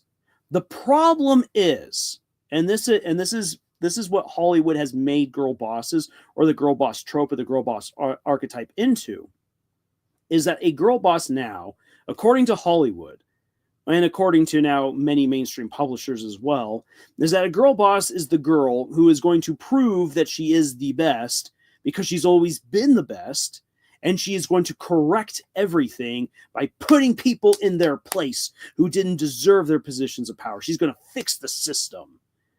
And that's its own kind of archetype. That's not actually a girl boss, but that's what people have made it to become. And those kinds of stories can actually be very interesting as well. If you read 1984, that's actually basically what the main character is supposed to do. He's trying to find a way of fixing the system. He fails, which is what makes the story so heart-wrenching, is because this guy who learned so much, who is trying to find a way out of this horrible predicament in this horrible world of lies and of oppression, that he as well gets crushed by it. And a Hollywood girl boss would never work in that kind of a story. She would absolutely take down Ostania and Britannia, or whatever. I can't exactly remember anymore right off the top of my head what the conglomerate nation is in 1984. But yeah. So originally the girl boss is an underdog. And Hollywood has corrupted that particular view and created something else. It creates something else in her stead. So what we want to do is we want to actually make good girl boss characters. And so how exactly can we do that? And how can we then craft a girl boss moment that is earned and that makes sense? And if anything, a good girl boss moment should actually come across as a heroic moment. Taking a drink of water right there. Fabio says, Kinger is Kingo. They really tried to not change the names at all. in fact, the rest the same, other than, especially in episode 2, them wanting to pronounce Cain more like how we pronounce the biblical name. Oh, interesting. And since I don't know how you pronounce Cain in Portuguese, you'll have to enlighten me, Fabio. That's an interesting little tidbit. All right, so how do we craft a good girl boss? Again, think along the lines of an underdog. Think of your female character who for whatever reason has been put down or has been unable to obtain what she wishes to have. You need to firmly solidify who she is as a person, and what goals she wants and why she wants it. And then you need to give her opportunities to obtain that goal of hers, and then face resistance that allows her to learn. And this is important because resistance is now oftentimes seen in storytelling as a means of allowing a character to overcome it and show how amazing they are. But resistance within a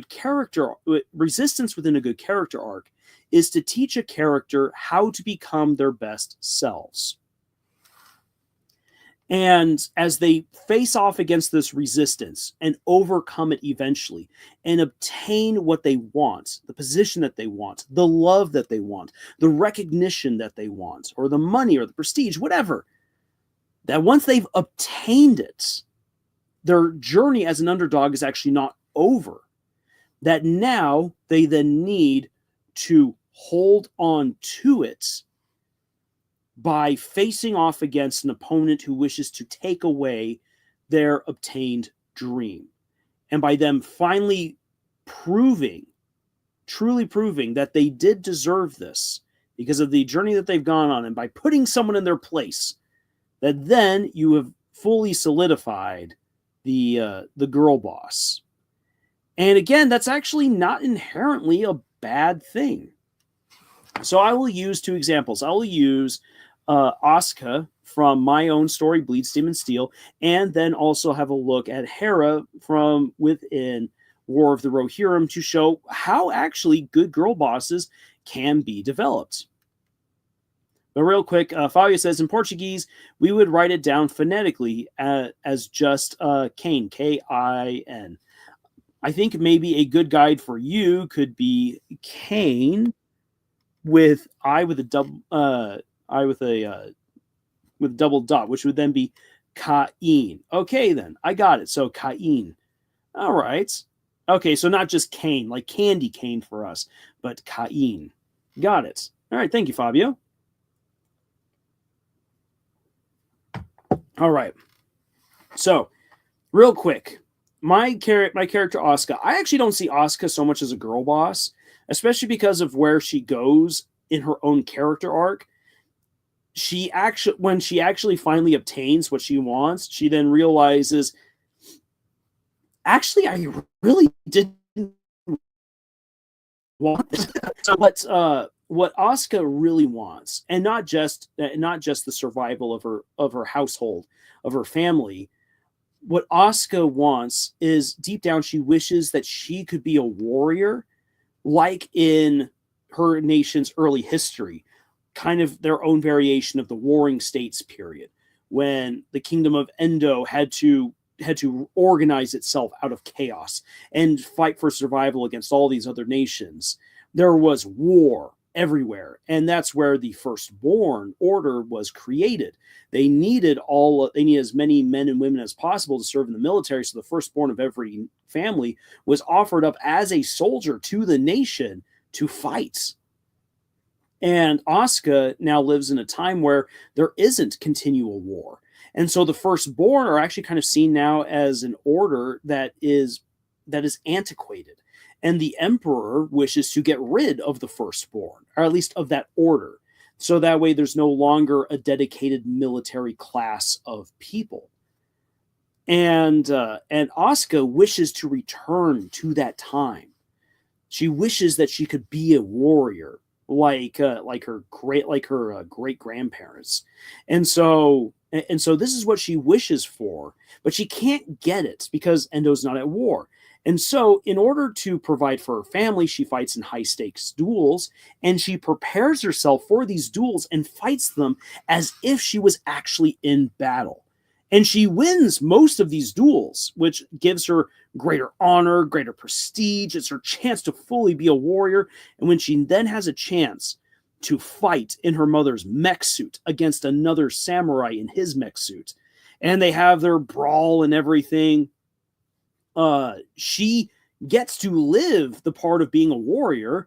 However, that fight doesn't exactly go the way that she intends.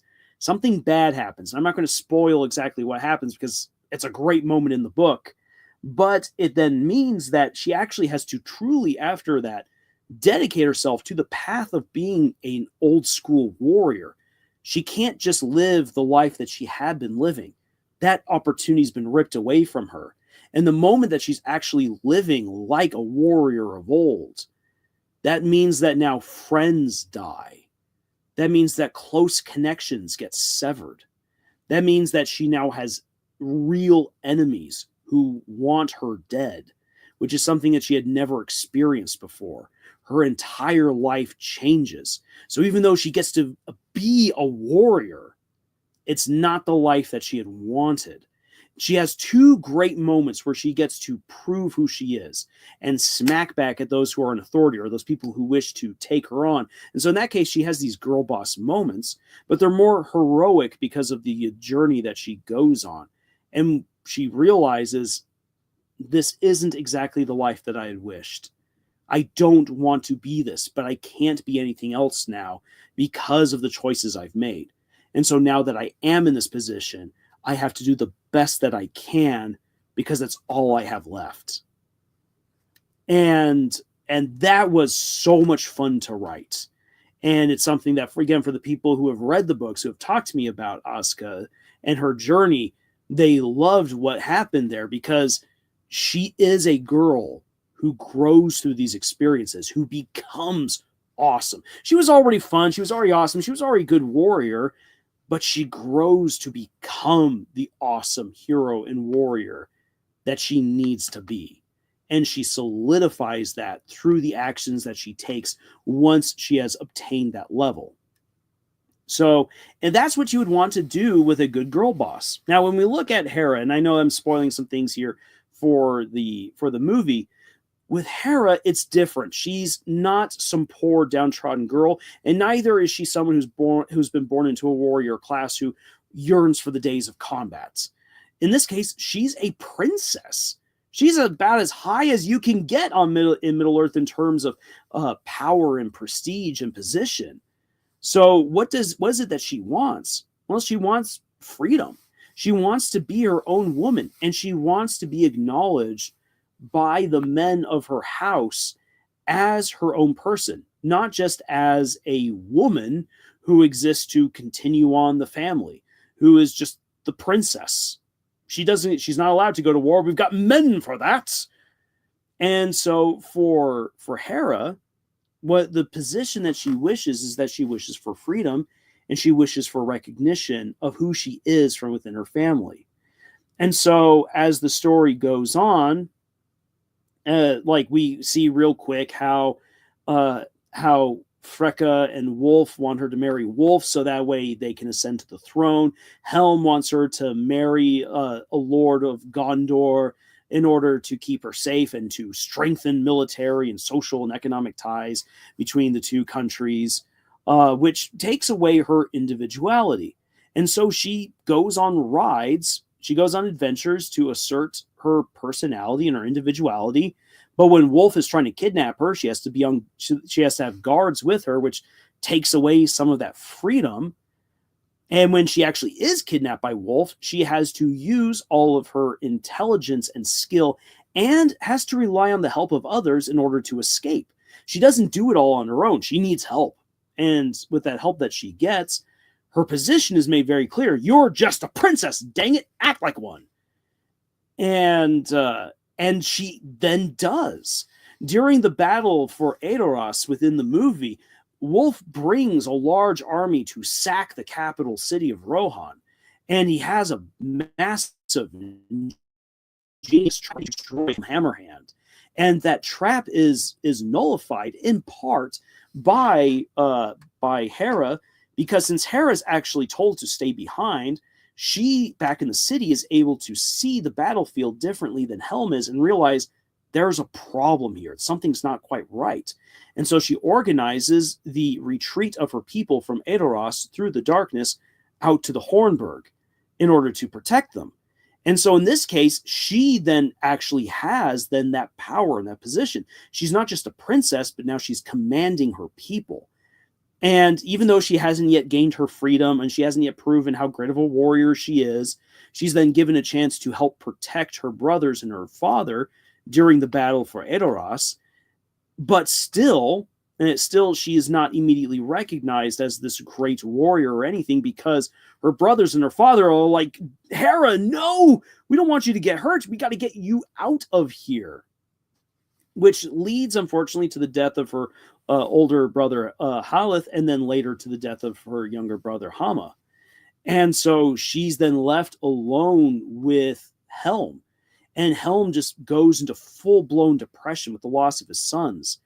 And Hera is absolutely distraught and broken, Because at that point, it's no longer, I want my freedom, I want my independence, I want you to recognize me, Father. At this point, she's just all like, I've lost my brothers, and my father's fallen into depression, and we're besieged in the castle. Father, I need you to please wake up. Please be the amazing man and warrior that we all know that you are, so that way you can save us. And when it seems like all hope is lost, she then tries to do her own thing in order to help her people as best as she can. She earns their respect by being a capable leader, as someone who's not just looking out for the welfare of her kingdom, but also who goes out of her way to take care of other people. And doing all of this while she's at her father's bedside as well, trying to help him out. So she proves her power, she proves her love and her loyalty, which then gains her the recognition from her father. Her father finally recognizes her, not just simply as his daughter, but as the capable woman that she is. And that's then shown as well to the people inside the Hornburg. And they start finally treating her not just as the princess, but actually as a capable leader. She's finally gained that recognition. She's finally gained some power with her position, some real power. And now she needs that independence to be recognized. Wolf wishes to take that away from her. And so in the only girl boss moments that Hera has in the entire movie is when she's finally the leader of her people. Her brothers and her father are now dead. And everyone looks to her for their safety and security. And Wolf is coming specifically for her to take away everything from her. She devises the plan necessary to get the people out of the Hornburg and rescue them, as well as pull Wolf's attention specifically to her, so that way she can prove to him once and for all he cannot conquer her. She is not a prize to be won. She has power, prestige, and position, yes, but she is independent, which is why it's then such a big deal that she wears a wedding gown when she goes to fight him, and says that she's not betrothed to any man but to death, because either she's going to die in this fight, a free woman, or she is, as a free woman, she's going to kill Wolf. That is who she's wedded. That's what she's wedded to, is to her freedom. And I mean, it would be cool to say, oh, like, I'm claimed by freedom, but by saying that she's claimed by death, it's basically telling Wolf, one way or the other, I will always be free from you. And that is the beginning of her girl boss moment. She then has the epic fight against him, the one-on-one clash, and finally manages to kill him by breaking his neck with a buckler. And it works because throughout the movie, she's wanted that independence and that recognition. And she had finally gotten it from her father and from her people, but all of that can then be taken away from her by Wolf. And so she has to solidify her position by defeating Wolf. And so that's her girl boss moment. So I hope that makes sense right there. That when we talk about what a girl boss is that ultimately a girl boss is a kind of underdog, someone who wishes to get something or to become something or to have something that everyone says that they can't get it. And so they work against the system, they work against the man, they work against all the opposition, and they learn and they grow through that opposition to become the woman that they need to be. And then they have to defend that position against the powers that be that wish to take that away from them. That's and so I hope that makes sense right there. And I think that if Hollywood were to relearn that, they might actually then figure out better how to again write good, strong female characters. Now, a strong female character does not have to rely on strength of arms or of beating someone up or of being able to use a gun better than anyone else. Strong women come in all different kinds of forms. It's one of the things I loved about doing the video about what is a strong woman, where you can have a look at Mrs. Brisby from The Secret of Nim, who is an incredibly strong woman, despite never actually doing anything violent, and even actually failing at one point to save her family in a very dire action-packed moments.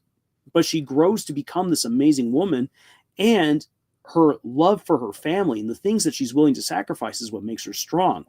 Then when we turn our attention on over to the Apothecary Diaries, Momo is a great character because even though she's not physically imposing, in fact, actually she's fairly weak, her intelligence allows her to be powerful within the palace and do a lot of good.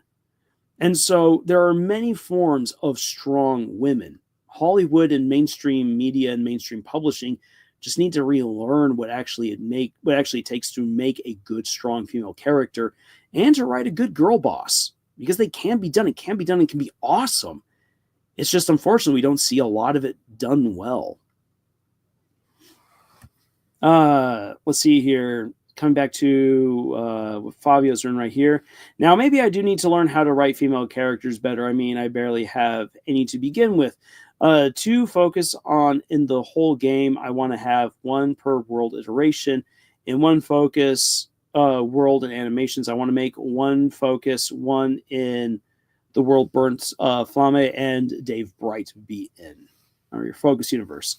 Yeah, either her death or the death to be caused. Yes, death. Rohan and death. And it just goes together. Like pineapple and pizza. Hannah Evans says, this is interesting. Well, Hannah, I'm glad that you are finding it interesting.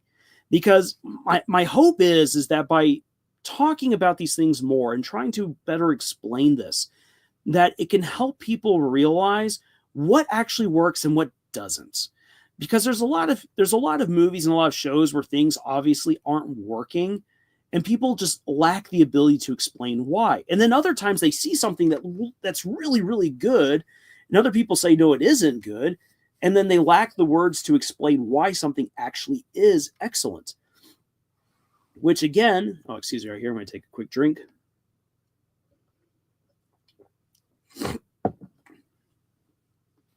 Which, again, for the War of the Rohirrim, I've already seen so many people say that this movie sucks. And it doesn't. And I have the words to communicate why it doesn't suck. And a lot of people have just been relying on what they expect a bad story to be, rather than realizing that, yeah, this is actually pretty good. When Art's asked, is this of the same quality of the original Lord of the Rings trilogy? The answer is no. If you came here expecting Peter Jackson's Lord of the Rings, you're not going to get it. But that doesn't mean that you aren't getting a really good movie. So, again, I highly recommend that people check out War of the Rohirrim. Fabio, so the Hollywood definition tries to do that, but pretty blindly. Like everything is specifically inexplicably against the woman or women in general. And what you said about how she was always girl boss and will rub it in everyone's faces. Yeah, we don't want that. We don't want someone who's always ever been a girl boss and will rub it in everyone's faces. That's an annoying person. If you imagine a guy going around being like, yeah, I'm the greatest ever. Look at my awesome muscles. Look at how smart I am. Look how many women I have hanging off my arm. I'm the best. And if you don't think I'm the best, I'm going to shove you around a little bit and show you why I'm the best. That's basically Gaston. If you think Gaston is a villain from The Beauty and the Beast, which he absolutely is, that is what Hollywood writes their girl bosses to be like. And that's bad. That's a villain. That's a villainous attitude. We don't like to see that. What we like to see is we like to see a woman growing and becoming the amazing person that she was always meant to be. And then defending that. That is awesome. Hannah says, maybe because anti-woke people don't want female characters in media. To a certain extent, yeah. Again, what is woke? Most people these days who throw around woke as a term, be like, it is this, don't actually, I think, really remember what woke even should be. And honestly, woke is such a nebulous term, still is, that, again, I ask, what is woke? There is good writing and there is bad writing. And one of the things that makes up bad writing is when a character is entitled, when a character doesn't grow, and when the world bend to the whims of this character to prove that they were always the best. If it doesn't work for a dude, it doesn't work for a girl. If it doesn't work for a girl, then it doesn't work for a dude. Now, then, there are stories that are more dude specific, and there's stories that are more girl specific. But you'll find that in both cases, that, like, oh, they were always the best, and everyone just didn't see it, doesn't actually make that person a great character.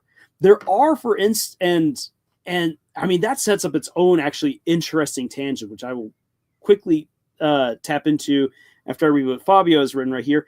Typical Hollywood girl boss version of the Gaston song Pending Somewhere Out There. Oh, I bet you can find it, Fabio. Just look up Gaston song woman version, and you'll find it.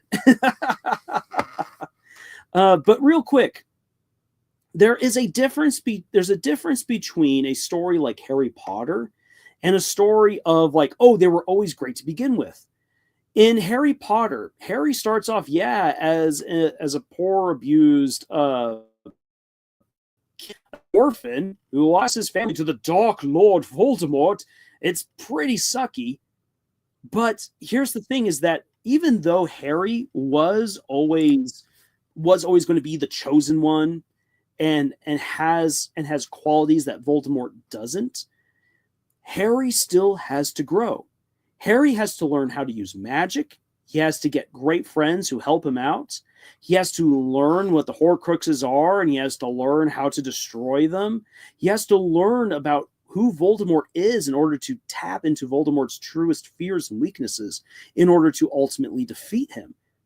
And it comes, again, like, so many people help Harry out along the way. Harry could never have done it all by himself, even though he is the hero and he does have the big hero moments.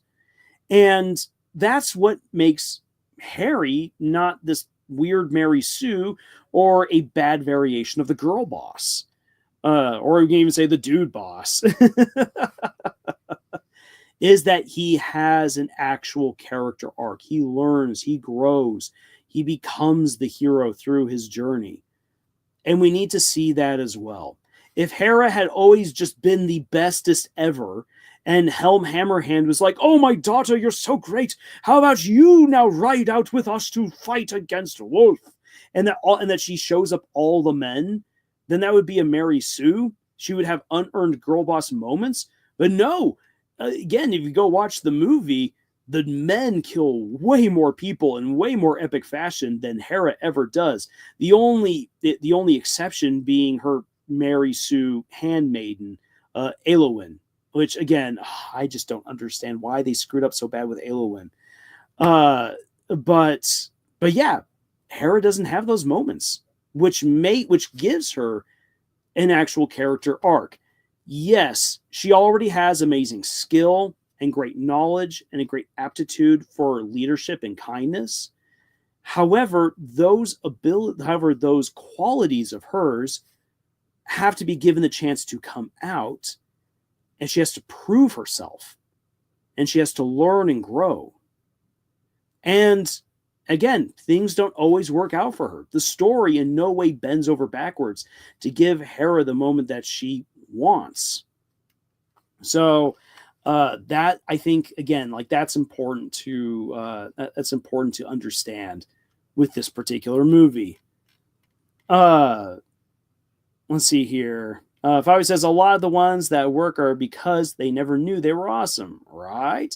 Well, the awesomeness is in there, but the awesomeness has to come out. The awesomeness has to be developed. And that's what we want to see. Like, you yourself, all of us have it within us to do amazing and great things, to develop amazing skills. But we have to put ourselves against opposition and into challenges in order to become who we wish to be, or to gain the skills that we want to have. All of us have that innate spark to become better and greater, but it requires a journey. So the awesomeness was always within you, but the awesomeness needs to be carved out. It needs to be properly sculpted through the journey that the character goes on. Hannah, they complain about females being too masculine, even if there are girls that are girly or feminine media. They mostly never talk about, especially if there are shoujo, manga, and anime. Yeah, and I mean, that opens up its own, Hannah, what you're saying right there.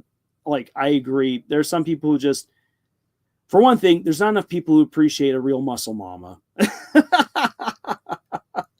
Now, the other thing is this: is that there's too many people who wish to have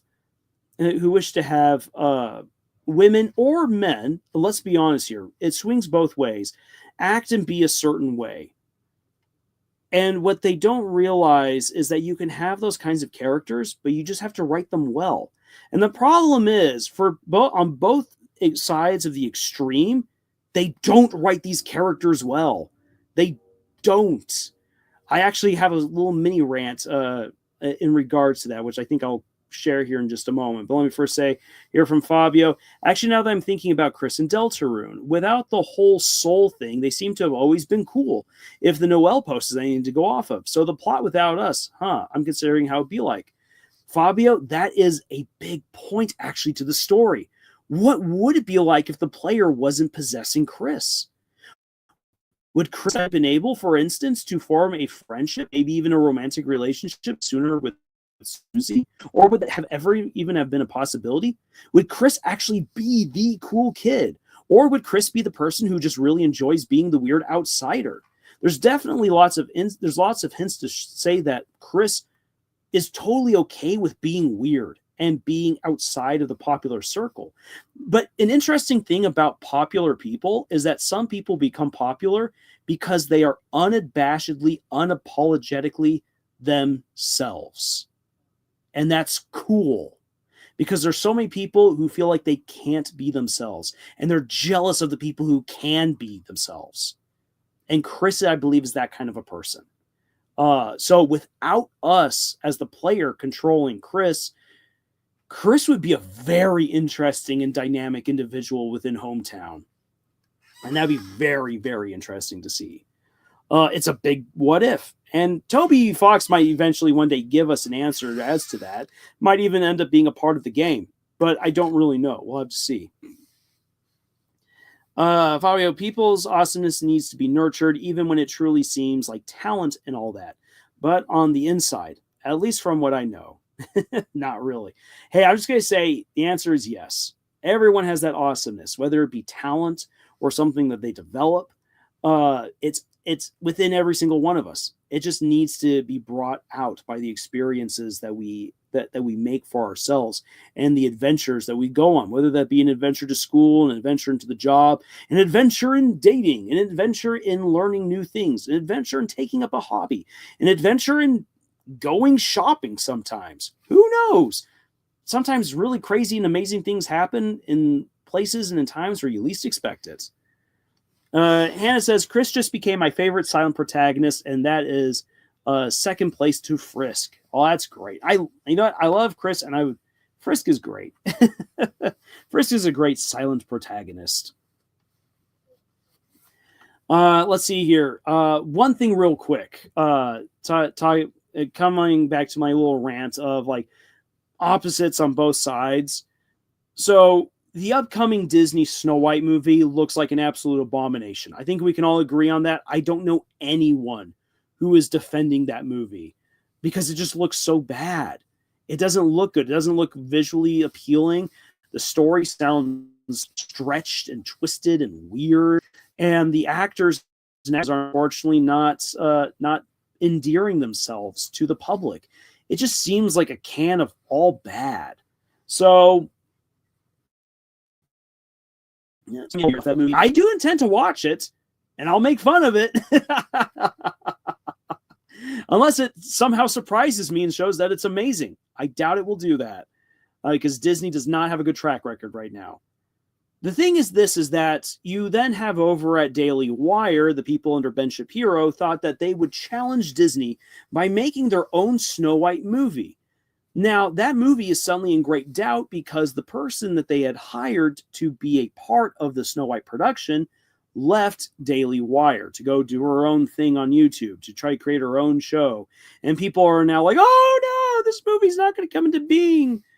For one thing, I don't have any faith in any of the movies and shows that Ben Shapiro and his people have proposed and have been working on, because their writing, as far as they've shown, is effectively to just do the opposite of what Disney's been doing.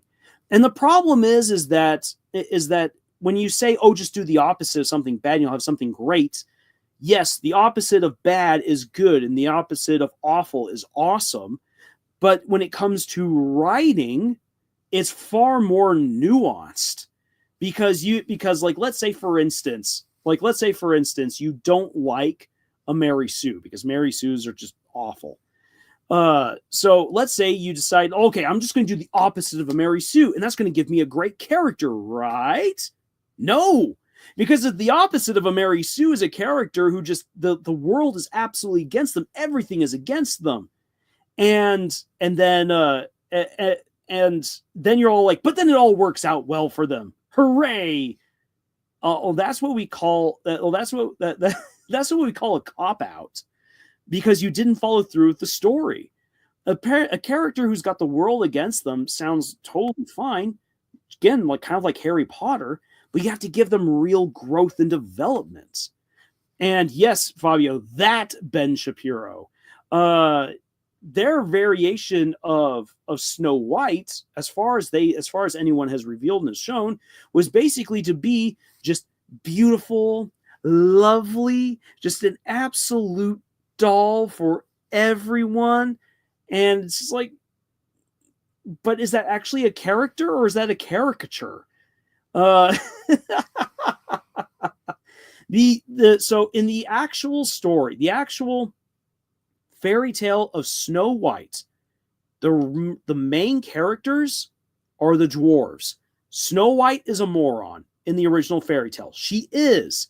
And the reason being is because the brothers Grimm and the people they were talking with to get these fairy tales were anti-nobility. And so they loved stories that made fun of the nobles. And so Snow White, the fairest of them all, sure, she's a beauty, but she's a real idiot in the story. She gets tricked by the same hag 3 times and has to be saved 3 different times. She's not a great role model, not in the slightest. She is a joke. The Disney movie of Snow White rescued Snow White as a person by giving her a real character arc. As simple as it is from rags to riches. The princess who has gone absolutely destitute, who is going to be killed because of her jealous stepmother. And Snow White's character arc, as simple as it is basically showing that she was always showing that the real beauty was the good person that she was within. And she shows that by not holding a grudge against the huntsman, by making friends with the animals, and especially by befriending the dwarves, who were outcasts, who are not beautiful, who live in squalor. And by doing good for them, and by continually trying to do good, all the way up until the moment that she's poisoned, she proves that even though she's young, and maybe actually not as maturely beautiful as the queen is, she was the fairest in the land because of who she was inside. That is what Walt Disney wanted to communicate, which is a beautiful message to children and adults. And I don't think that Ben Shapiro and his buddies know that that's the case. I think that even if I were to show them the original fairy tale, that they would even pick up on the fact that the Grimm brothers were making fun of Snow White in the original story. And now, granted, how do I know that? Not just simply by reading it, but because I myself have actually had to study fairy tales and fables from Germany and know a little bit about their history. And yeah, they really liked making fun of the nobility. There's a really good story that actually helps to exemplify that, which is a fable, the story of the eagle and the fox, wherein an eagle loses her nest of chicks and a fox comes and she's like, please don't eat my babies. And the fox is like, don't worry, I'm not going to kill your babies because they're going to grow up to be beautiful, amazing eagles.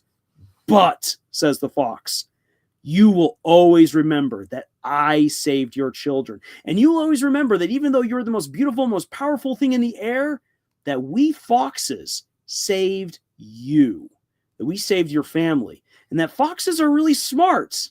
So don't mess with the fox.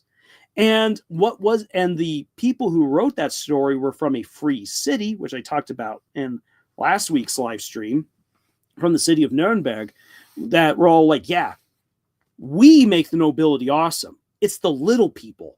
And the little people are smart. Don't you dare, nobility, think that the little people are stupid. We're really smart. And we're the reason why you're so noble and awesome. And we could take you down whenever you want, whenever we wanted. The nobility exists because of the small guy. Just remember that. And that's a really cool right there. Fabio, yeah, man, Chris is awesome. I'd be like that one piece of fan art. I'd be like the one piece fan art where it's the vessel beside them. Hey, Chris, sorry, don't kill me. You're very cool. Hannah says, more like anti-Mary Sue, LOL. Bro, what? Fabio, oh boy, have you heard about the OG versions of fairy tales? They tend to be pretty different. Yeah, Ferris is in more than one sense of the word. Yeah, the original fairy tales are violent and really weird in some cases. Like the original Cinderella, the wicked stepsisters cut off parts of their feet. And the prince is an idiot because the prince is like, oh, sweet, the glass slipper fits. And he has to be told by birds that there's blood in the slipper. Hello, the slipper is glass. You should be able to see it. And so, think about this. Cinderella, when she gets her glass slipper back, is a glass slipper that's probably, if not still coated in blood, has held the blood and crippled feet of her stepsisters.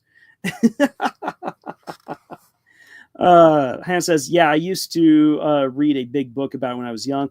Let's just say it was cruel. I burst in tears. Oof, yep. Yeah, say some of the old fairy tales, really, really something else. I'm actually right now working on to get ready for publishing next year is an expanded retelling of The White Snake, which is a lesser known fairy tale from the Brothers Grimm, which is about a young man who eats a magical snake and allows him to talk to animals. And it's a fun little story.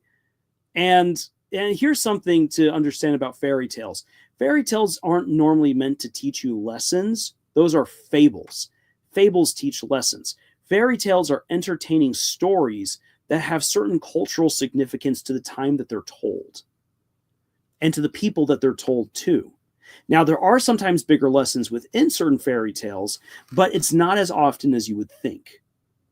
And again, that's something that when I hear other people, for instance, talking about how I've heard so many different interpretations of how the original Snow White story is about the emergence of young beauty and of women not being satisfied with who they are. And I'm like, where are you getting that from?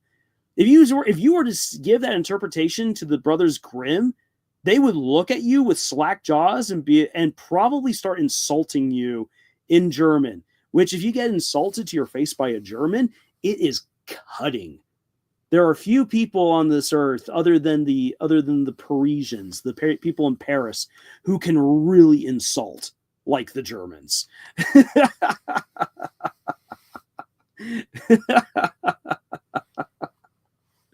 Oh boy. So yeah.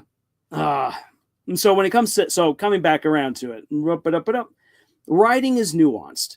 It's not one thing or the other. It's not that one thing is bad, therefore I must write the opposite.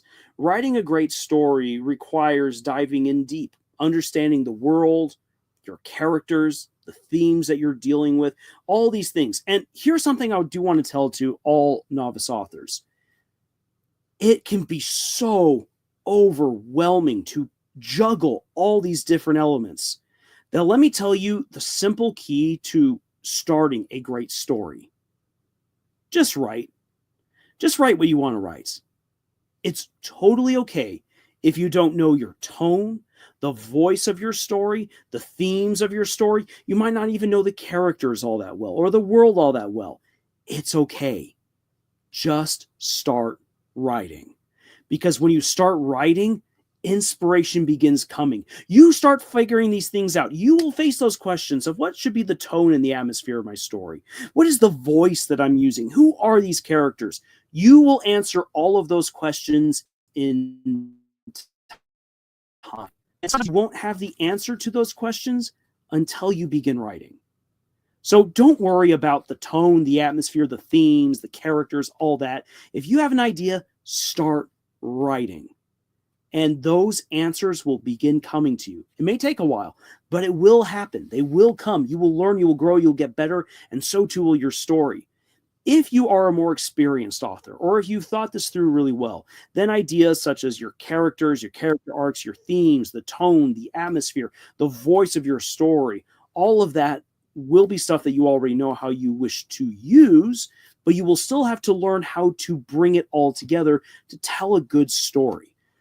There are and this is one of the reasons why AI will never be able to replicate or replace true human inspiration. You can give AI every single good ingredient necessary to make a delicious meal, and AI does not know how to innovate and blend all of the ingredients together to make something amazing. Only a person with the imagination and the inspiration and the will to bring everything together can make a great story. And they can do it with even less than what AI has at its disposal. And that's why that hits on so many different topics right there. But yeah, that's how you just go about making a great story. And I think that if more people were to engage in that kind of a discussion and really understand writing from that perspective, you could then come into, for instance, a story like War of the Rohirrim or something like Deltarune and begin to realize just how great they are and be able to see what works and what doesn't work, because there are things that don't work for either one of those stories.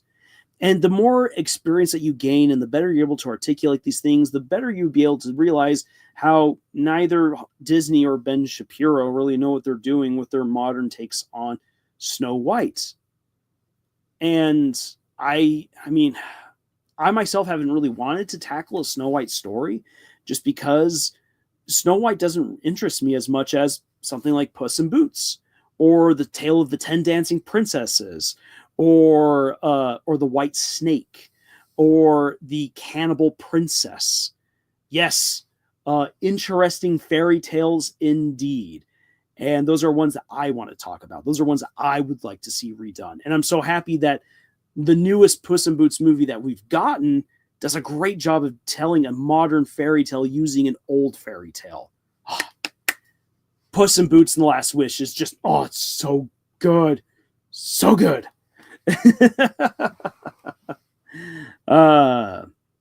Hands got true. Fabio, just right indeed. Also the juggling thing, especially with the game I want to make as my eventual big thing. It really does seem like I'll be figuring that one out. Plus, I'll have to see how making a game is like, and then making one with other people involved. Exactly, Fabio. It's going to be a real learning process. And right now, it's just about you just sitting down and beginning to get to work. You're going to learn as you go about this. But I've got confidence in you that you can make this happen. If I was as hell with my PC later, I want to make some fan games, Undertale fan games, and man. All right, well, hopefully you got the time and the resources to do all that, Fabio. But with all that being said, I think I've pontificated long enough. Again, I got things I want to get to tonight, some Christmassy related stuff. And I've been I've been yammering on now for over 2 hours, so I'm going to end it there. But everyone, thank you so much for being here with me tonight. I know it's not our usual time or day for a live stream, and I know that most people haven't yet gone to see War of the Rohirrim. I hope that if you have the chance that you go and you do it, because I think you might actually really come to enjoy this movie. And for those people that you come across, like, this movie sounds awful, send them my way. Please send them my way, and I will have a chat with them. And if there's really anything you take away from this, sit down and write your stories. Just get working on it. The more you work on it, the better it's going to get. The more fulfilling it's going to be. So with all that being said, thank you guys so much once again for being here tonight. Thank you for your interactions, for your respect, for your insights, for everything. You guys have been absolutely great. So until, let's hear, oh, I'm Omega. Are you going to stream tomorrow? Thank you for bringing that up. The answer is yes, but it's going to be late. And I'm going to explain why it's late. So the episode for me is 4. And normally I would then try to like do maybe a stream either at the usual time of 6 or maybe immediately afterwards. However, I'm going to a Christmas party tomorrow night. And it's a Christmas party I'm really looking forward to. So because that's the case, I won't be able to, and that's why I wanted to do the stream today, was to already have the chance to kind of get weekly stuff and whatnot out of the way. So that way tomorrow for a late stream, figure like 9 o'clock Arizona time. So it's going to be late to have a chance to sit down, talk about the show. It probably just kind of like today won't go on that long because I'll have to get ready for another Christmas party on Saturday. This one even bigger. That will be kind of out of town for me. So I've got a lot going on, but I do want to discuss the Amazing Digital Circus episode 4 with y'all. So that one is going to happen tomorrow. It's going to be late. If you can make it, awesome. If you can't make it, I understand. So I hope that all makes sense right there. So for those of you who can make it, I will do my best to see you guys tomorrow. And I hope that you have a wonderful night, day, wherever you are at, and happy holidays as well. And until the next video, y'all, tschüss.